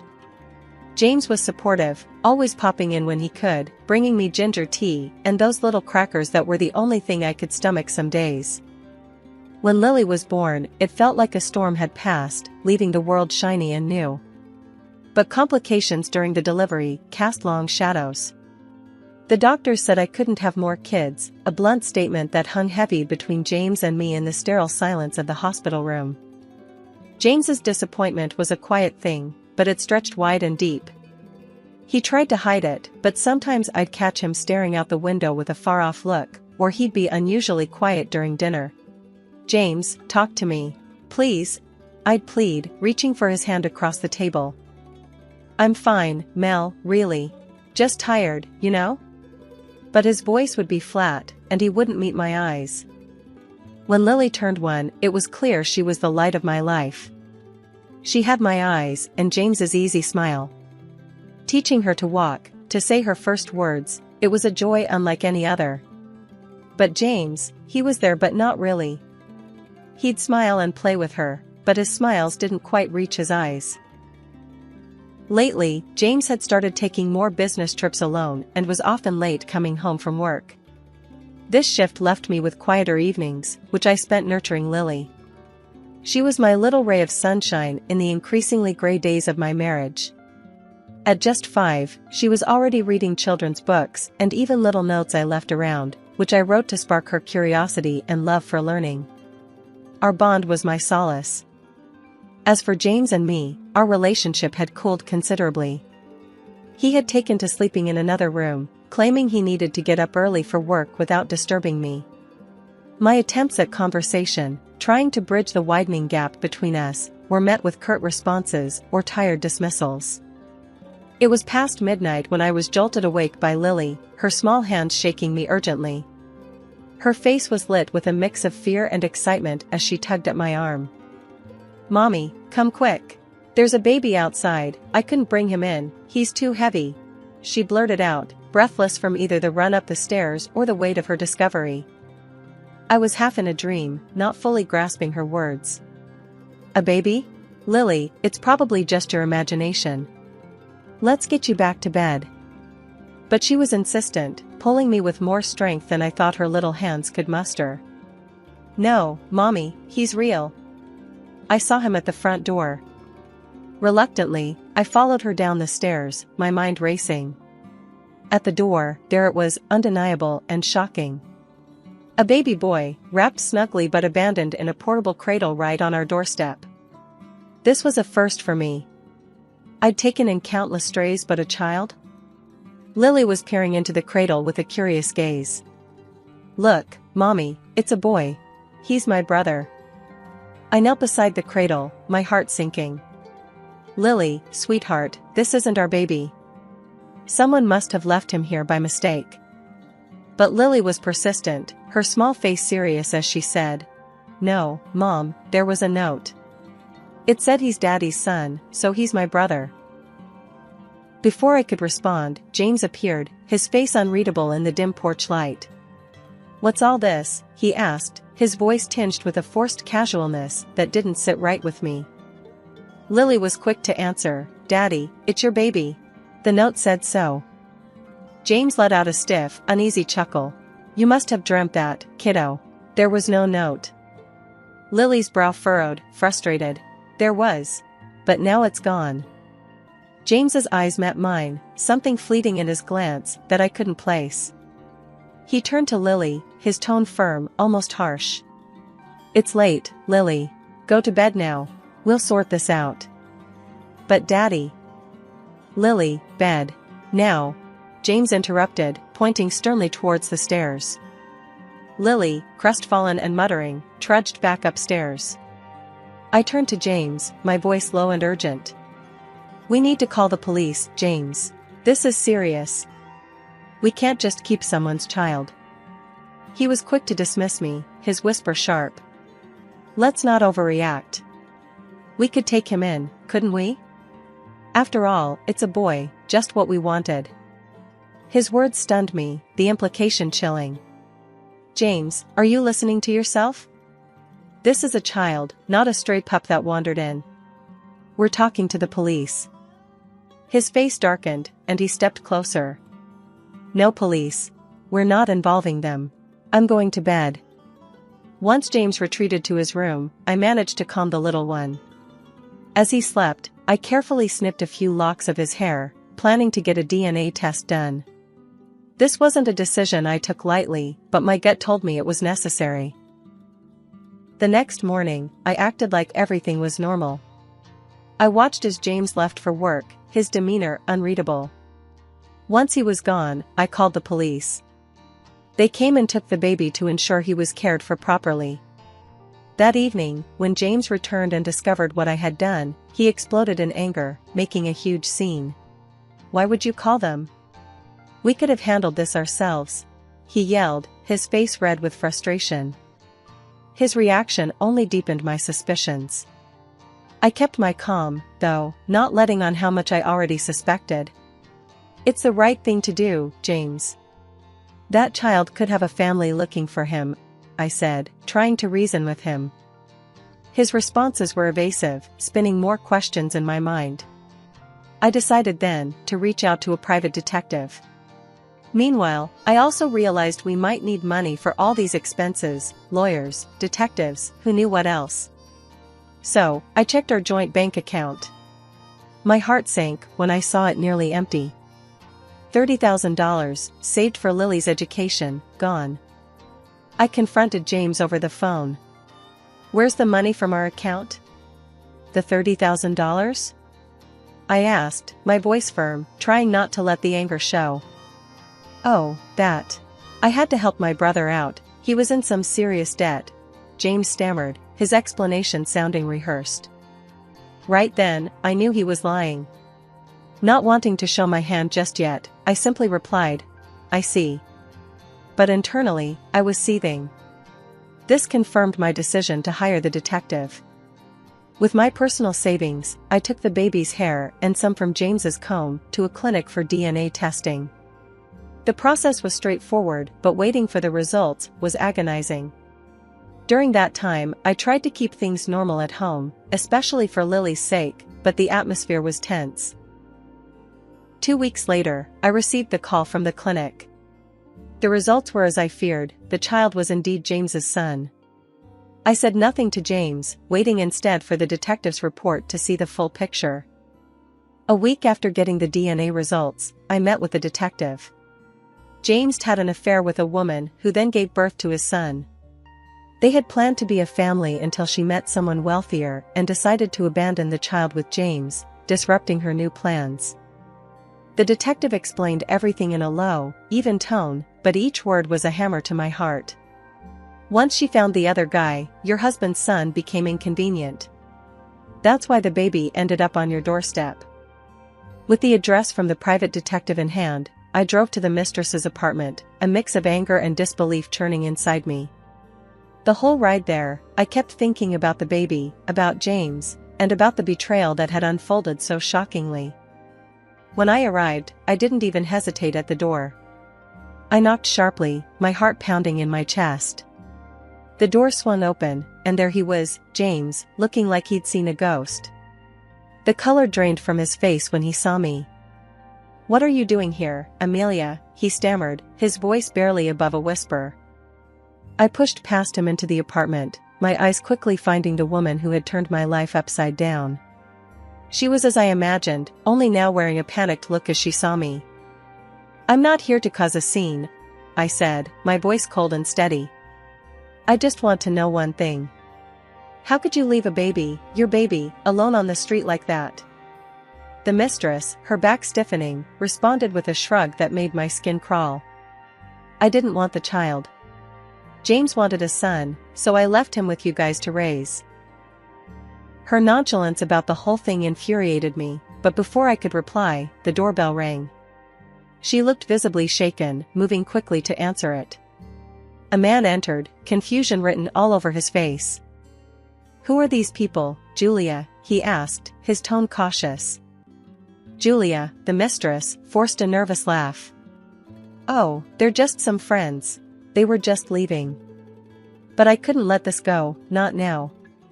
I stepped forward, meeting the eyes of the man who clearly expected a different kind of evening. "I'm James's wife, and this is our life she's been meddling with.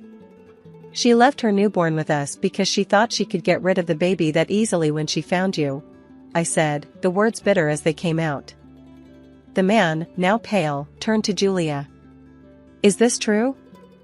She opened her mouth, then closed it, no lies coming to her aid this time. The man's face hardened as he looked from her to James and then back to me. "I want no part of this," he said, and without another word, he was gone, his footsteps echoing down the hall. James tried to reach for me, his hands outstretched, pleading. "Amelia, please, I can explain. There's nothing you can say that will fix this. I'm filing for divorce." I cut him off, my voice trembling not just with anger, but with a profound sadness. Julia's eyes were on James now. "Don't leave me, not now. We can be a family, with our son," she begged, desperation coloring her every word. The cynicism of her plea, the ease with which she shifted her allegiances, it was all too much. I turned to James, my decision clear. "I can't do this anymore." Without waiting for his response, I left the apartment. My next stop was the police station. I filed a formal complaint against James's mistress for abandoning her child, an act that endangered his safety. The officer who took my statement was sympathetic, but his face was etched with the seriousness of the situation. From there, I went directly to the custody service. I argued fervently that the mistress should be stripped of her maternal rights. The caseworker assigned to the case took notes intently as I spoke. "We'll need to conduct a thorough investigation. It will take time," she explained. "I understand, but please consider the child's safety above all," I urged, the image of the abandoned baby still vivid in my mind. Feeling like I had started a necessary process, I then turned my attention to the impending legal battle with James. I contacted a lawyer, one recommended by my best friend who had gone through her own divorce. The lawyer, Mr. Green, was a stout man with a no-nonsense demeanor that immediately made me feel I was in capable hands. "We'll need a strong strategy, especially if you're seeking financial compensation and custody," Mr. Green said during our first meeting. "I want to ensure my daughter's future is secure, and I want back every penny James took from our joint account," I declared, my voice steady despite the turmoil inside. Mr. Green nodded, jotting down notes. "The total amount withdrawn was $30,000, I answered. "He used our savings, money that was meant for our daughter's education, for the needs of his mistress." "That's a substantial sum. We'll also pursue alimony, given his lack of interest in co-parenting, and compensation for adultery," Mr. Green added, already flipping through his calendar for court dates. The legal proceedings that followed were lengthy and grueling. In court, James and his mistress were defensive, their behavior erratic. The judge frequently reprimanded them for their conduct, which ranged from interruptive outbursts to outright disrespect. On one particularly tense day in court, after James had tried to explain away his actions with feeble excuses, I had my turn to speak. "Your Honor, he not only betrayed our family but also mismanaged our finances, jeopardizing our daughter's future," I stated clearly, meeting the judge's gaze. "I seek full restitution and appropriate alimony to provide for her upbringing." When the final gavel came down, it was a relief. The judge awarded me the full $139,000, citing the clear financial misconduct and James's lack of participation in parenting. He also granted me custody of Lily, with James required to pay alimony. The money, when it finally came through, was immediately set aside for Lily's education. It wasn't just a victory in court, it was a promise to my daughter that I would always fight for her, no matter what. One crisp morning, I sat down with Lily at our kitchen table, her small fingers clumsily spreading jam on her toast. She looked up at me with those big, curious eyes, her brow furrowed in thought. "Mommy, why don't we see Daddy anymore?" she asked, her voice soft and uncertain. I paused, considering how to explain the complexities of adult problems to a child whose world shouldn't have to include such worries. "Well, honey, sometimes people need a little time apart to understand how to be the best they can be," I started, trying to keep my tone light but honest. "It doesn't mean Daddy doesn't love you." Lily nodded, taking this in. "Do you still love Daddy?" The question stung a little, not out of pain for James, but for the innocence Lily still held. "I'll always care about him, because he's your dad. But sometimes love changes, and that's okay." A year after everything came crashing down, life finally seemed to find a rhythm again. Lily and I had settled into our new reality. The store was thriving, and the community around us had rallied in ways I'd never imagined, supporting both our business and our spirits. Then, one sunny afternoon, I received a call that would change the course of our lives once more. It was from the custody service. The news was heavy. My ex-husband's mistress had been stripped of her parental rights, and shockingly, James hadn't stepped in to take his son, despite all his previous claims of wanting a boy to carry on his name. The little boy was placed in an orphanage. My heart broke hearing that. No child should have to go through such abandonment. I talked to Lily about it that evening. "Lily, you remember the little boy we found on our doorstep? Your brother?" I started, unsure how to approach the topic. "Yeah, Mommy. Is he okay?" Her small face was filled with concern. I sighed, gathering my thoughts. "He's in an orphanage, sweetheart. His mom can't take care of him, and your dad, he isn't there for him either." Lily looked thoughtful for a moment, then her expression hardened with resolve. "Can he come live with us? He's my brother." Her innocence and compassion were overwhelming. "Would you like that?" I asked, although her mind seemed made up. "Yes, I want to help him. He's family, right?" Her certainty made up my mind.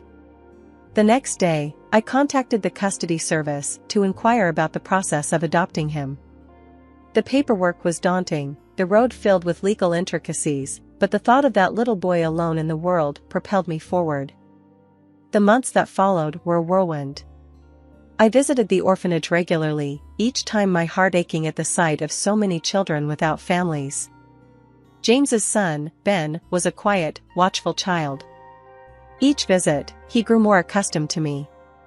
One afternoon, as I was leaving, he tugged at my hand, his small voice calling after me, "Mommy, will you come back?"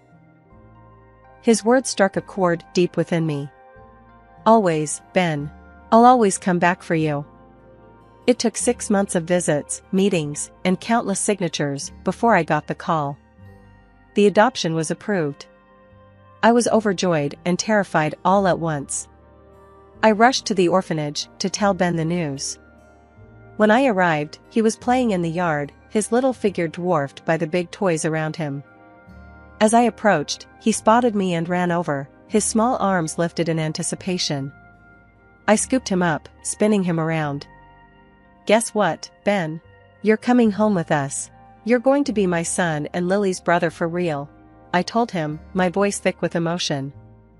Bringing Ben home felt like mending a piece of my heart I hadn't realized was still broken. Lily embraced her role as big sister with a fierce tenderness that only a child could muster. Watching them together, playing, arguing, and just being siblings, filled the house with a chaotic but joyous energy.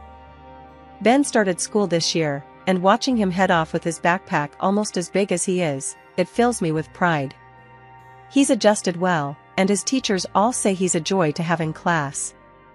Lily, ever the protective big sister, always checks on him during their school breaks, making sure no one picks on him. Running the pet store keeps me busy. It's more than just a job, it's a passion. I've expanded our services, hosting community events, and even starting a small adoption center in the back. Watching families come in and leave with a new pet, knowing they're going to a good home, it's incredibly rewarding. As for James, I haven't seen him since the divorce was finalized. I heard through the grapevine he's moved out of state after losing his job and breaking things off with his mistress. Part of me is curious about how he's managing, but mostly, I don't want any part of that drama anymore. My focus is here, with our children, with our life. The other day, Lily and I were repainting the kitchen, a project we decided to tackle together.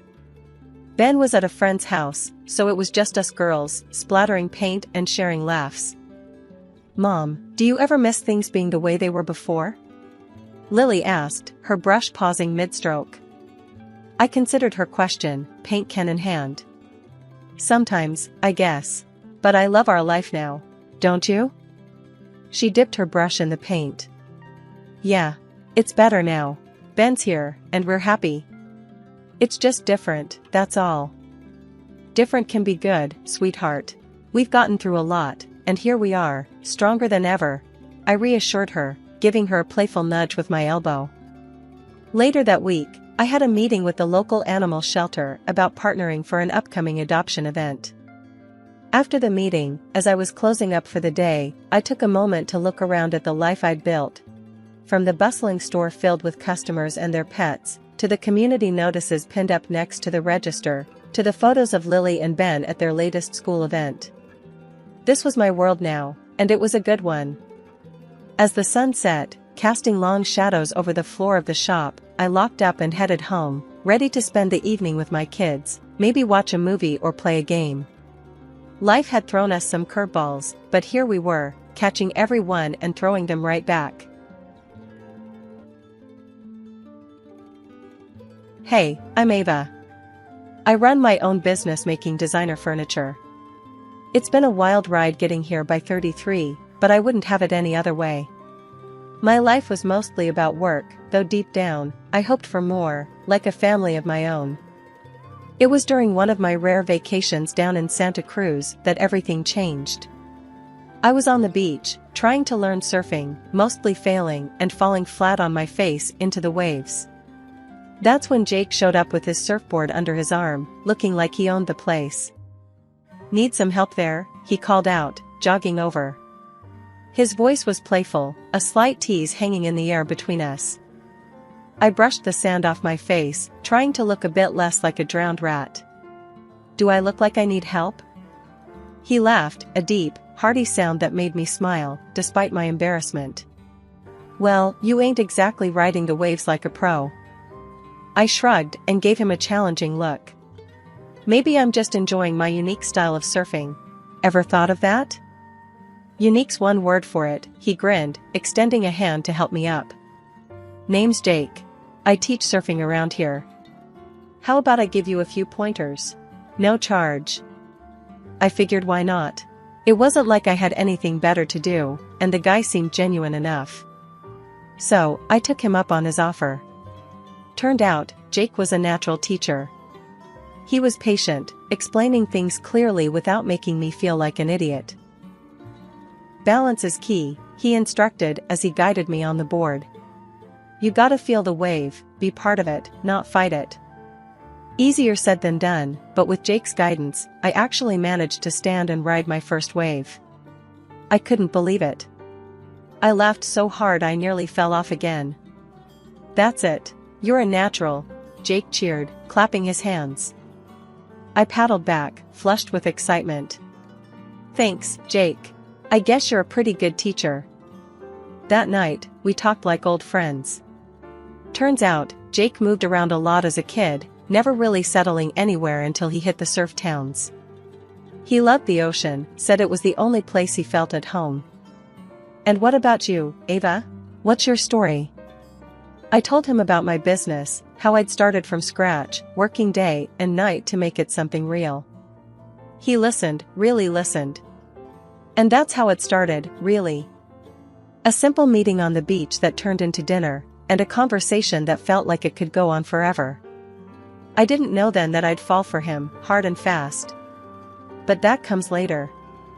For now, it was just two people, laughing over fish tacos, the ocean whispering in the background.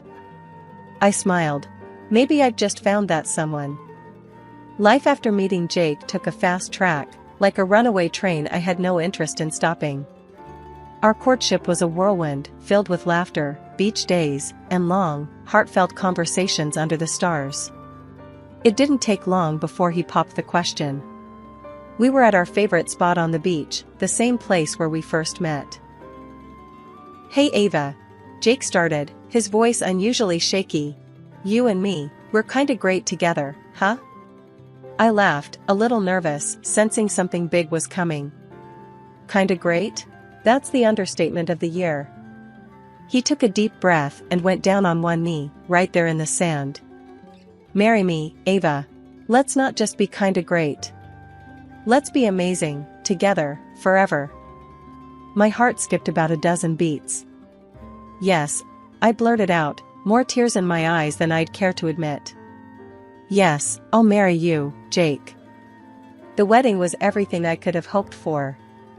It wasn't large, just close friends and family at a small chapel near the beach. The reception was at a local hall, decorated with simple flowers and strings of lights that made everything feel magical. But as we settled into married life, I started to see sides of Jake I hadn't known before. He loved the finer things, expensive clothes, high-end gadgets, and soon, a sleek sports car that ate up more money than I wanted to think about. One evening, as I was working through some designs, Jake strolled into my office, a glossy brochure in hand. Hey babe, check this out, he said, laying the brochure on my desk. I glanced at it, my stomach dropping as I saw the price tag on the car he was pointing at. Jake, this is really expensive. Are you sure we can manage this right now? He leaned back, a frown creasing his brow. Come on, Ava. You make good money, right? We can afford a little luxury. I sighed, knowing I'd regret it, but also not wanting to fight. Fine, but this is a big purchase. We should be careful with spending for a while. Trust me, babe, it's all under control, he assured me, but his casual dismissal of my concerns stung more than I expected. His parents, too, became a regular fixture in our lives. His mom, Marlene, and dad, Phil, were charming at first. They'd often come over, praising the house, the food, everything. But soon, every visit came with requests. Ava, dear, you have such good taste. Could you help us pick out some new curtains? We just don't know what to get, Marlene would say, her eyes darting around our living room appreciatively. Sure, I helped. I even paid, thinking it was no big deal, a way to make them feel welcome. One night, after they'd left from one of their many visits, I collapsed onto the couch next to Jake, exhaustion nipping at my heels. Your parents are really taking this family thing seriously, huh?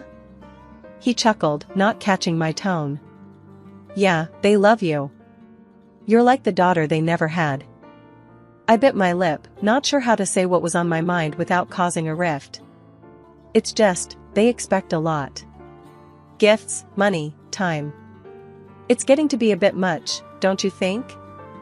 Jake's face hardened a little, his voice sharp. They're just being friendly, Ava.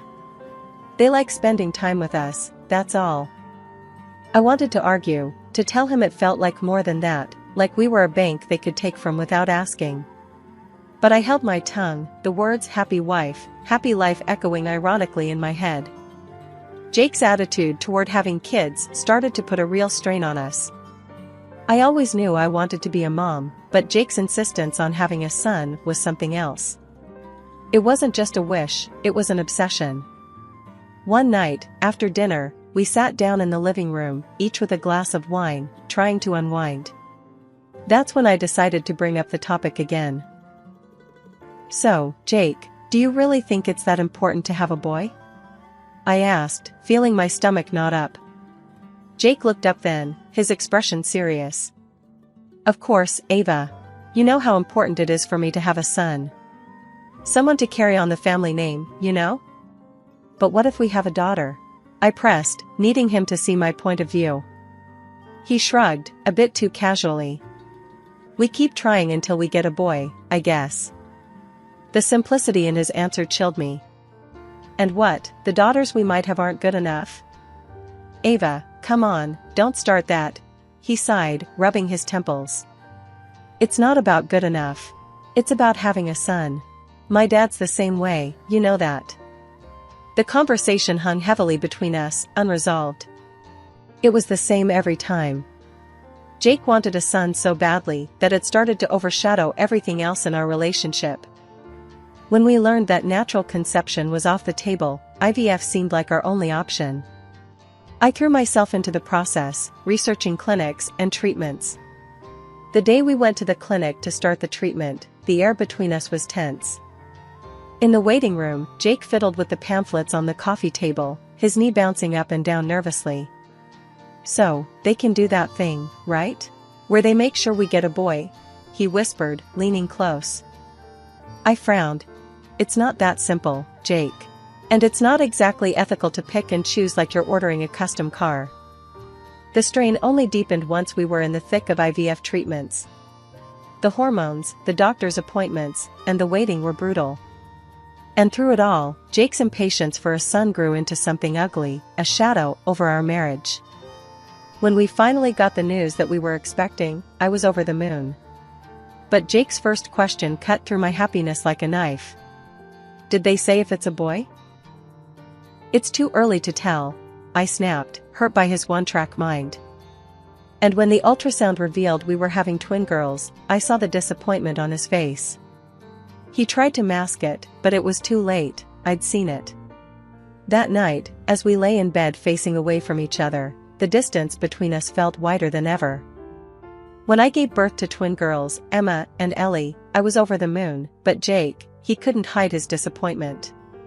He wanted a son so badly it clouded everything else. One evening, while the girls were cooing in their crib, Jake came into the nursery. The look on his face was serious, like he was about to say something important. Ava, we need to try again for a son, he said bluntly, no preamble. I was taken aback. Jake, look at what we've got. They're perfect. Why isn't this enough? He paced a little, before stopping and turning to face me. It's not about them not being enough. It's about continuing the family name, Ava. You know this. I sighed, feeling the weight of his expectations pressing down on me. We'll see, I replied, not committing but not dismissing him either. It was the easiest way to end the conversation without another argument. Not long after, life decided to test me again. Phil, Jake's dad, got seriously ill. One evening, Marlene, his mom, came over, wringing her hands with worry. Ava, the surgery Phil needs, it's urgent, and his insurance won't cover all of it. We need $50,000. The amount made me choke a little. That's a lot, Marlene. I know, dear, but we're desperate. We wouldn't ask if there was any other way. I thought about it, the businesswoman in me kicking in. I can lend you the money, but I'll need you to sign a receipt. It's just a safety measure. Marlene bristled a bit at that. Really, Ava, a receipt? We're family. I stood firm. It's nothing personal, Marlene. It's just how I handle things professionally. It's a lot of money. Reluctantly, she agreed, and the receipt was signed. Jake didn't take it well when he found out. You made my mom sign a receipt? What's wrong with you, Ava? It's how I protect our future, Jake. And it's for our girls, I shot back, frustrated at having to justify myself. Things settled down a bit until the girls were about 6 months old. That's when I found out I was pregnant again, naturally this time. I was shocked and happy but scared to tell Jake. His reaction was just as I feared. A son, Ava. It has to be a son. I don't need another girl, he said coldly when I told him. Months later, I gave birth to another beautiful girl. I named her Mia. Jake didn't come to the hospital, not even to see Mia or help me home. I ended up taking a taxi, 1,000 worries in my head. When I got home, the house was quiet except for the sound of the babysitter in the nursery. Jake wasn't there. He came back the next day, looking like he hadn't slept at home. Where were you? I asked, my voice tight with a mix of anger and despair. Out, was all he said, walking past me like I wasn't even there. He didn't even glance at Mia, his own daughter. The hurt from that cut deeper than anything else. Here I was, trying to keep our family together, and there he was, pulling further away every day. It was clear to me then that something had to change. Things had been rough since Mia was born, and they weren't getting any easier. Jake was hardly ever home, always at work, or so he said, and whenever he was around, he was distant, detached. Our financial arrangement had become a sore point. He stopped contributing to the household, saying, "You make enough for both of us, Ava. Handle it." Trying to discuss our issues felt like talking to a brick wall. He'd come home late, often just as I was putting the girls to bed, avoiding any real conversation. Even my in-laws added to the strain. Marlene would come over, not to see the girls, but to ask for favors or gifts. "Ava, dear, could you help me pick out a new microwave? You always choose the best appliances," she'd say, her compliments thinly veiling her true intentions. She barely glanced at her granddaughters playing on the floor beside her. Phil, after recovering from his surgery, didn't hold back his thoughts either. During one of his rare visits, he said bluntly, "We hoped for a grandson, Ava. These girls, they're fine, but a boy would have been better." But the real shock came when Jake stumbled in one night, looking more frazzled than usual. His face was pale, his hands shaking. "Ava, I screwed up. Big time," he blurted out, sinking onto the sofa with his head in his hands. "What happened? Talk to me, Jake." "I lost money, a lot of it. At the casino. I've got creditors on my back now. They're not the kind of people you can just brush off," he admitted, his voice laced with panic. Fear gripped my heart, not just for our financial security, but for his safety. "How much, Jake?" "25,000, he whispered. Despite everything, my instinct was to protect him, our family. "Okay, we'll handle this. But you have to promise me, no more gambling. Ever." "I swear, Ava. No more gambling. I can't lose you or the girls." So, I did what I thought was necessary. I transferred $25,000 to clear his debts. After that, Jake's demeanor changed overnight. He was home more, engaged with the girls, constantly showering me with affection and gratitude. "You saved me, Ava. I don't know how to thank you enough," he'd say, kissing me goodbye in the mornings. Things had been looking up for a while, with Jake seemingly back on track and us spending more time as a family. I actually started to believe that maybe we had turned a corner, that maybe everything would be alright. But that hope shattered the night Jake didn't come home. I stayed up all night, pacing the floor, trying his phone over and over, but it just rang out. No answer. My mind raced with all sorts of dreadful thoughts. Had something happened to him? Or was it something else? By the time he walked through the door early the next morning, my relief turned to anger the moment I saw him casually stroll in and head straight to bed without so much as an explanation. "Where have you been all night?" I demanded, standing in the doorway of our bedroom. He mumbled something incoherent and pulled the covers over his head. "Tired, talk later," he said, his voice muffled by the pillow. "No, we're talking now, Jake." You can't just disappear and not expect me to worry." But he was already snoring, completely oblivious to my panic or anger. That was the last straw. I decided then and there that I needed to know what was really going on. The next day, I hired a private detective. A week later, the detective came back with news that crushed whatever was left of my trust. Jake had a mistress, and she was pregnant. Pregnant with a son. The irony of it stung like salt in a wound. But what cut even deeper was learning that the $25,000 I gave Jake to cover his supposed debts hadn't gone to any creditors. Instead, he'd bought his mistress a new car, a thank you present for carrying his son. I was seething with rage when I called Marlene, my mother-in-law, hoping for some semblance of support. "Marlene, Jake has a mistress, and she's pregnant. And he bought her a car with the money that was supposed to pay off his debts," I said, my voice shaking with fury and disbelief. There was a pause on the other end of the line. Then, Marlene's voice, cold and sharp, came through. "Well, maybe if you had given him a son, he wouldn't have needed to look elsewhere." I couldn't believe what I was hearing. "Are you blaming me? For not having a son? That's why you think it's okay for your son to cheat?" "He needs an heir, Ava. It's important for men in our family to have a son," she insisted, as if that justified everything. "So my daughters mean nothing? Is that it?" I was nearly yelling now, my heart pounding in my chest. "Ava, you need to calm down and stop overreacting. It's not the end of the world. You just need to take better care of yourself, be more attractive, maybe then my son wouldn't need to go elsewhere." The call ended with her hanging up on me, leaving me stunned and furious. The betrayal from Jake was one thing, but the betrayal from someone I considered family was too much. It was clear to me now that Jake and his family would never change. They'd chosen their path, and I needed to choose mine. Revenge wasn't a path I ever thought I'd take, but at that moment, it felt like the only way to reclaim some semblance of dignity. My next calls were to my lawyer, Claire, known for her no-nonsense approach to family law. "Claire, I'm through being the understanding wife. It's time to push back, hard. I want full custody, and I want him to pay for what he's done," I told her, my voice steely.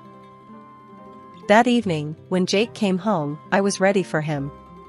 The moment he walked through the door, I could see the arrogance in his stance, completely oblivious to the storm that was about to break. "Jake, we need to talk," I said, my voice calm but firm. He smirked, tossing his keys on the table. "What's up? Another lecture about how I should spend my time?" "No, not a lecture. I know about your mistress, and the child. I'm done.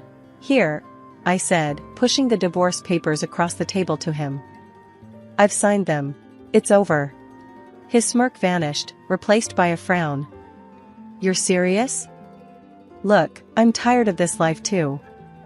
Your constant nagging, the kids screaming. I was going to leave anyway."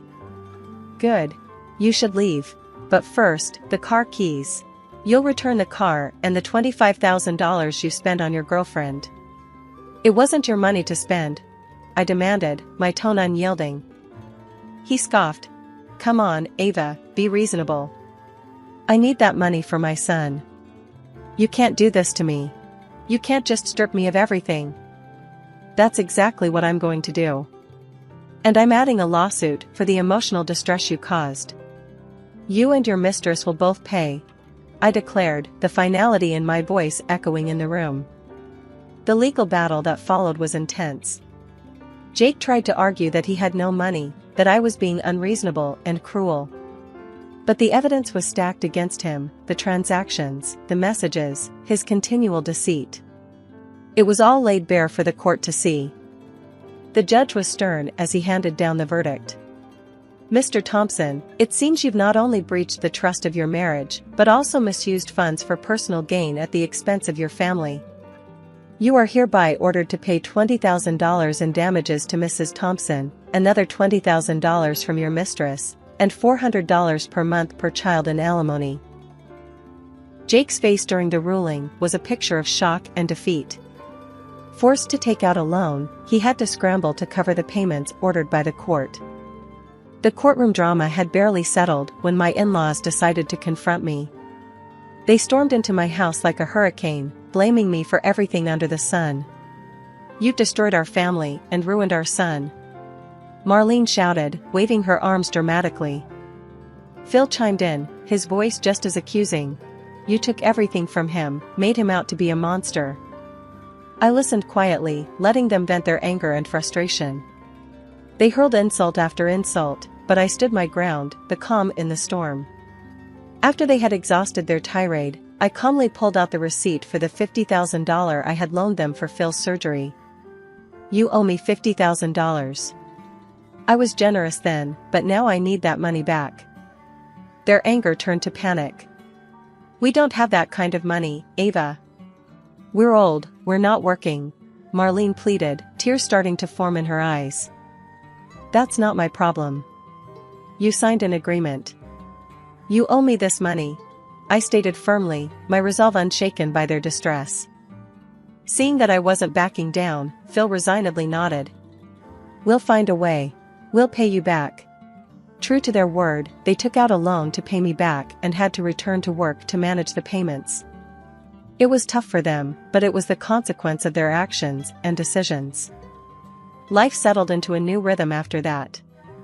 I focused on raising my daughters and running my business. Despite the challenges, I never regretted standing up for myself. My girls were thriving, growing more beautiful and intelligent each day, and my business was doing well, giving us a comfortable life.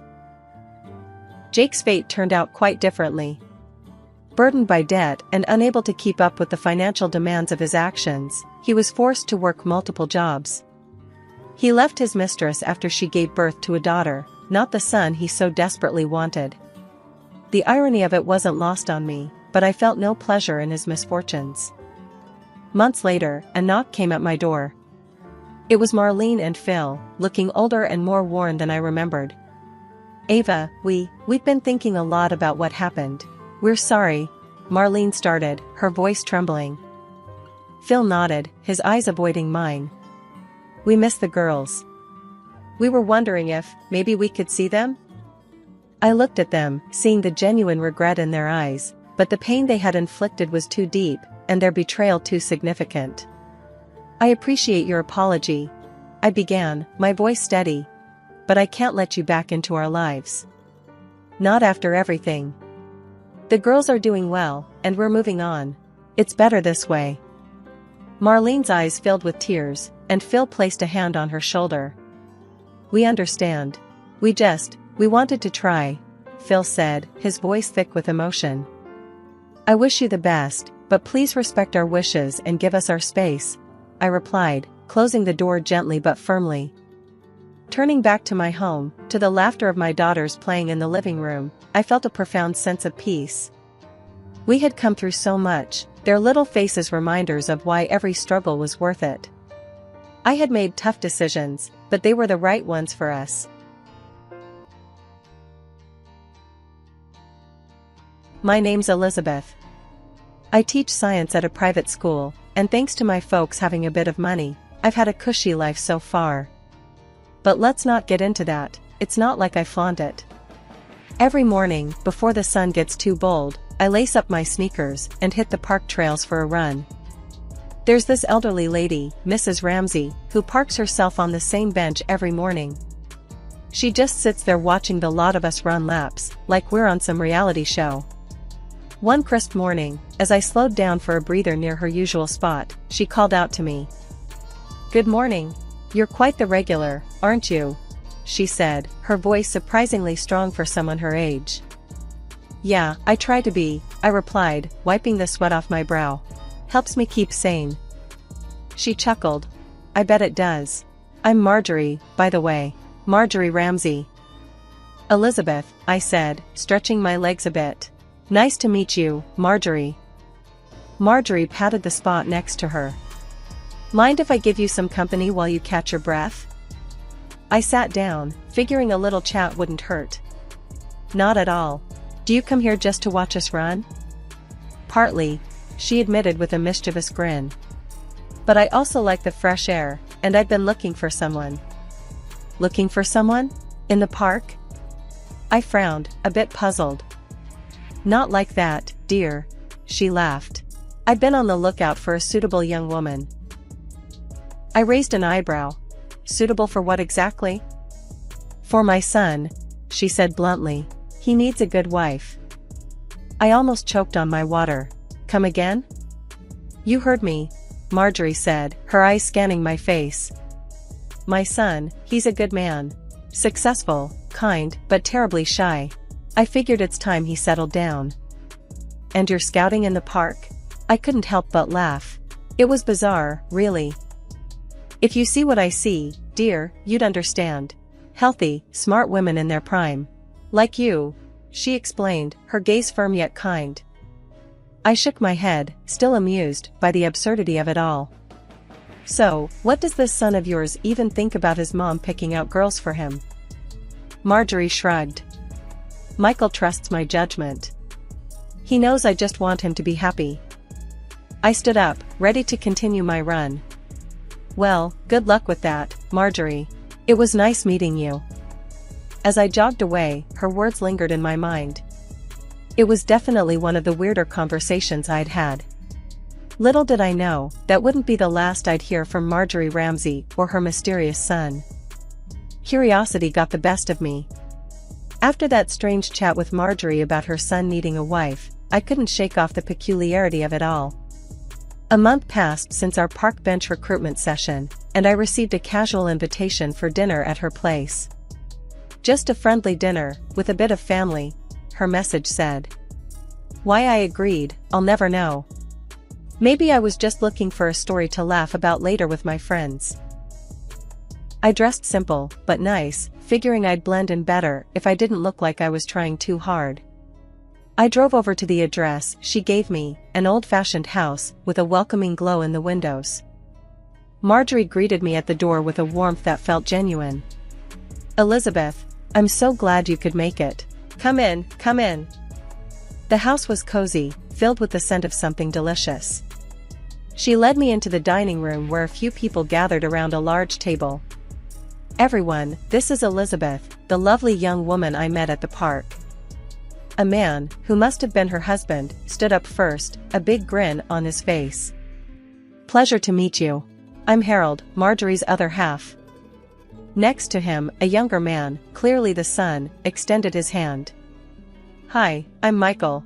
Mom has told me quite a bit about you. His handshake was firm, his smile shy but kind. I couldn't help but notice he wasn't what I expected. He seemed normal, nice even. And then a woman around my age, with a friendly face, came over with her arm extended. I'm Anna, Michael's sister. And don't worry, we're not all in on this matchmaking scheme. Her tone was teasing, and I relaxed a bit, laughing with her. Glad to hear it, I replied. We settled around the table, and the conversation flowed surprisingly easily. Michael was a software developer, not the entrepreneur Marjorie had embellished him to be, and Anna worked as a graphic designer. As we ate, Marjorie couldn't help herself. Elizabeth teaches science at a private school, you know. Quite the brainy one. Mom, let's not start selling her credentials, Michael chuckled, his cheeks reddening a bit. The food was great, and the company was unexpectedly enjoyable. Michael was easy to talk to, his interests broad and his humor gentle. Anna was a riot, her sharp wit making me laugh more than I had in weeks. Michael helped clear the table, and I found myself helping, the two of us falling into an easy rhythm. Sorry about all this, he murmured as we stacked dishes in the kitchen. Mom means well, but she can be a bit much. It's fine, really. I've enjoyed getting to know everyone, I said honestly. As I drove home later that night, I reflected on the evening. It had been nothing like I expected. No pressure, just good food and good people. Maybe Marjorie was a bit unconventional in her methods, but her family was alright. The next day, my phone rang unexpectedly. It was Michael. Hey, Elizabeth, he started, sounding a bit nervous. Would you like to meet up, just the two of us this time? Maybe at a cafe downtown? I was taken aback, but pleased. Yeah, that sounds great. We met up the next day, and without the family around, it was even easier to talk. We laughed a lot, shared stories, and before we knew it, a couple of hours had flown by. As we left the cafe, Michael said, "I had a really good time today. Would you like to do this again?" "Definitely," I agreed, already looking forward to it. Driving home, I couldn't help but feel excited about what was next. Maybe Marjorie was onto something after all, even if her methods were a bit unconventional. After that coffee date with Michael, things just took off like a shot. We started seeing each other almost every other day. It wasn't anything fancy at first, just casual meetups after work, grabbing a bite or catching a movie. But it was clear, at least to me, that there was something there. Something that felt like it could turn into a lot more. One chilly evening, Michael picked me up from school. We drove out to the coast, which was his surprise plan to watch the sunset. It was pretty cold, but he brought along a thick blanket. We sat on the hood of his car, wrapped in the blanket, watching the sky change colors. It was quiet except for the sound of the waves and the occasional laugh from us. Suddenly, he turned to me, his face serious for once. "Elizabeth, I've been thinking," he started, hesitating a bit. "These past weeks with you have been, well, amazing. I'm not good with words, but I really like you. A lot." I smiled, feeling the warmth not just from the blanket but from what he was saying. "I like you too, Michael. A lot." I mimicked his tone, and we both laughed. From then on, things just seemed to fall into place. We met each other's friends, and even though my pals were a bit skeptical at first, given how we met, they soon saw what I saw in him. Michael was straightforward, no airs about him. He liked simple things, a good burger, classic movies, and long walks. 6 months flew by, and every day felt a bit brighter than the last. I knew I was falling in love with him, not just because he was kind and funny, but because he made everything seem straightforward, no complications, just us. One evening, while we were having dinner at my place, Michael got unusually quiet. After a while, he took a deep breath, reached across the table, and held my hand. "Elizabeth, these months with you, they've been the happiest of my life," he said, his voice steady but intense. I know I want to spend the rest of my life with you. Will you marry me?" It wasn't a fancy proposal. No kneeling, no ring in the champagne. But it was real, it was sincere, and it was us. I didn't need a second to think it over. "Yes, Michael. Absolutely, yes," I answered, my heart racing with joy. We got married quietly, just a small ceremony with family and a few friends. It was perfect, just like everything with him seemed to be. We moved into my apartment, merging our lives and belongings, which surprisingly took little effort. Settling into married life with Michael was like slipping into a comfortable rhythm we both seemed to naturally follow. Mornings were filled with quick coffees and kisses goodbye, evenings were for cooking together or sometimes just ordering in when we felt lazy. Life was good, simple, and happy. But just when I thought things couldn't get any better, I found out I was pregnant. The day I found out, I was a bundle of nerves. I waited for Michael to come home, the positive test clutched in my hand. When he walked through the door, looking tired from the day but smiling as soon as he saw me, I blurted it out. "Michael, we're going to have a baby." His face froze for a second, and then a cautious smile crept up. "Really? Wow, that's amazing, Liz." He hugged me, but there was a hesitancy in his voice that I hadn't expected. I brushed it off as shock. After all, it was big news. We told his parents the following weekend over dinner at their place. I thought they'd be over the moon, considering they'd dropped hints about grandkids since the day we got married. Marjorie's reaction was all smiles. "That's wonderful news, dear. Isn't that wonderful, Harold?" Harold just nodded, his usual chatty self somewhat subdued. "Yes, very good news." The enthusiasm seemed forced, and I caught Michael watching his father closely, a frown forming when he thought no one was looking. After we announced the pregnancy at a family dinner, everyone reacted more or less positively, except for Anna, who seemed visibly upset. I found a moment to talk to her after dinner. "Hey, Anna, you okay? You seemed a bit down earlier." She sighed, looking away before meeting my eyes. "It's just that. I can't have kids, Liz. Found out a while back. Even led to my divorce. It's tough seeing everyone else move on, you know?" Her confession hit me hard. Here I was, wrapped up in my own drama, not seeing her pain. I reached out, squeezing her hand. "I'm so sorry, Anna. I had no idea." She managed a small smile. "It's not your fault. I'm happy for you, really. Just takes me a bit to adjust sometimes." As my belly grew, so did the awkwardness around Michael's family. They were polite but distant, which was a stark contrast to their initial excitement about the potential for grandchildren. Michael himself was supportive but increasingly distant. His once warm cuddles now felt like he was holding back. Things got weirder with his parents too. The usual Sunday dinners became less frequent, and when we did go, Marjorie and Harold hardly asked about the pregnancy. They talked about everything else, Anna's new job, Harold's golf games, even the neighbor's landscaping, anything but the upcoming grandchild. During one particularly tense visit, I overheard Marjorie whispering to Michael in the kitchen. "Make sure everything's ready for the baby." Michael's reply was low, but I caught the tail end of it. "I know, Mom. I'm on top of it." What was there to be on top of? His vague, cryptic responses and the lack of enthusiasm were starting to wear me down. Giving birth to my son was the most surreal experience of my life.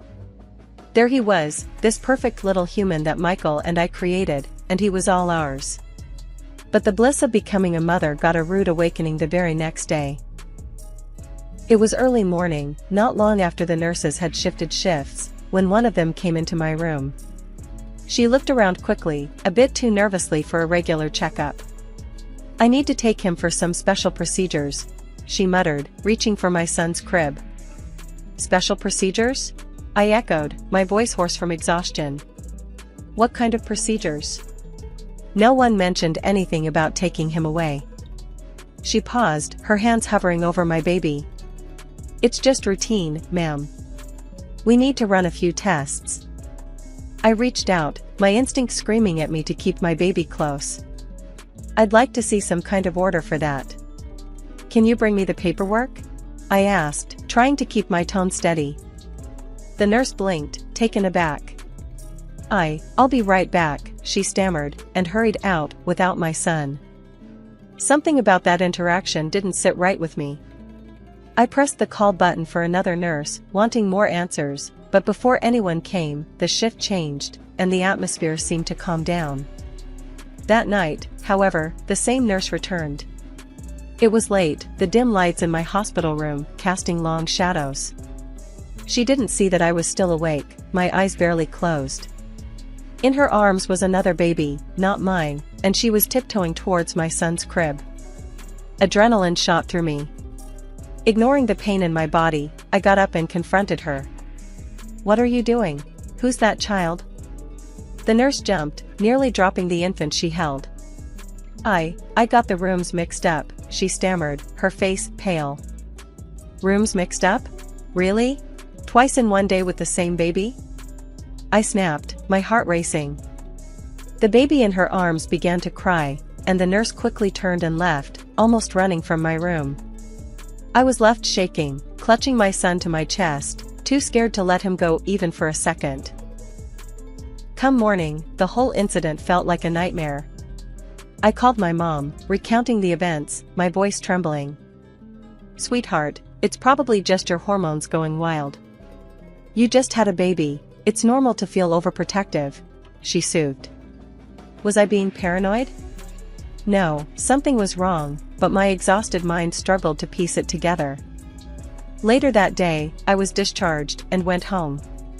Michael was there, waiting for us.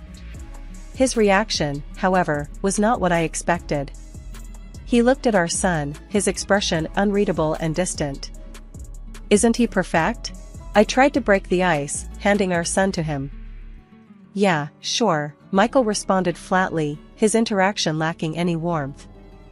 I watched, a sinking feeling in my gut, as he handed our son back to me much too quickly. "I've got to catch up on some work," he muttered and disappeared into his home office. It's been a year since I brought my son into this world, a year that should have been filled with shared smiles and family warmth. Instead, it's been the most confusing and cold period of my life. Michael, who once promised to stand by me through everything, now spends most of his time at work. When he is home, it's like he's just a shadow passing through our lives, barely noticing his own son. The change wasn't sudden. It crept up on us, gradually, like a slow-moving storm cloud. I noticed it first when, despite all the excitement of his parents about having a grandson, they lost interest almost immediately after he was born. Their enthusiasm shifted in ways I couldn't understand. One afternoon, Anna, Michael's sister, dropped by with a toddler. She was glowing with a new kind of joy. "I adopted him," she told me, her eyes lighting up. "Mom suggested I look into adoption, and well, here he is." She introduced me to a bright-eyed little boy, who clung to her with shy curiosity. I was happy for her, truly, but I couldn't help but notice the lavish attention her son received from my in-laws. Toys, clothes, endless visits, Anna's son received everything. And my son? It was as if he didn't exist in their world. Michael didn't seem bothered by his parents' blatant favoritism. He spent whatever little time he had at home talking to Anna about her son, completely ignoring our child who yearned for just a fraction of that attention. I tried talking to Michael about it. One evening, after another dinner where Michael had excused himself early to work, I confronted him. "Michael, we need to talk. It's about our son," I started, my voice steady despite the churn of emotions inside me. "You've missed his first words, his first steps. You don't see him, Michael. And neither do your parents. What's going on?" Michael sighed, finally shutting his laptop with a snap. "Liz, you're making it into a bigger deal than it is. We're busy, that's all." "Too busy for your own son?" My voice cracked, the hurt too deep to mask. "Why do your parents shower Anna's son with affection and ignore ours?" "It's just different, Liz. Anna's situation is different." He was evasive, his words doing nothing to soothe the growing rift between us. Over the next few weeks, I watched as Anna's child received all the love and attention from his grandparents that my son should have been getting. It wasn't just the gifts. It was the visits, the cuddles, the photos taken and shared with pride. Meanwhile, my son's milestones went unnoticed, his achievements uncelebrated. I was fed up, truly exhausted from the constant coldness and secrets. It came to a head during a family dinner, which was as tense as ever. I was determined to have it out with Michael, to demand answers about why everything had turned so sour. Just as I was about to speak, Michael, to my shock, beat me to it. "I need to talk to you," he said flatly, his eyes avoiding mine.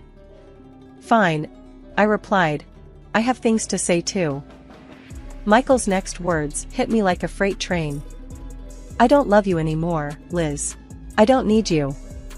His voice was cold, emotionless. My heart skipped. "What about your son? Our son?" He laughed, a harsh, mocking sound. "I'm convinced you've been cheating. That kid isn't mine." His mother, sitting beside him, nodded her approval at his words. It was like a coordinated strike. Michael slid an envelope across the table. "Here are the divorce papers. I'm filing for a paternity test. When it shows that kid isn't mine, I'll be asking for compensation for your betrayal." I was speechless, my mind racing. Accusations of infidelity? Demands for compensation? This wasn't just cold, it was brutal. I stood up, my chair scraping loudly against the floor. "I've never been unfaithful, and I'll take your test. You'll see you're wrong." My voice was shaking, but I was furious. As I left, his mother hurled insults at me, words so vile they made me tremble with anger. I left their house, the echo of her slurs following me out the door. Back at my place, I called my mom, who was livid when she heard what happened. "Remember that nurse incident at the hospital? Maybe it's time to dig deeper." she suggested. Taking her advice, I hired a private investigator and ordered a comprehensive DNA test, not just for Michael, but for his parents too. I needed to uncover everything, whatever the cost. A month later, armed with the results, I returned to face them. Michael, his sister, and her adopted son were all there, playing on the floor as if this was just another family gathering. His parents lounged on the couch, an air of smug satisfaction about them. Michael looked up with a sneer. "Well, what did the test show?" I opened the envelope, my hand steady, despite the pounding in my chest. "The test shows a 99% probability of paternity. Michael, you are the father of our son." I let the words hang in the air, watching his face fall. "And there's more," I continued, turning to his parents. "Michael's mother is biologically related to our son. But Michael's father is not his biological grandfather." The room went silent. The color drained from his mother's face. She looked from me to her husband, who was now standing, his expression one of betrayal and fury.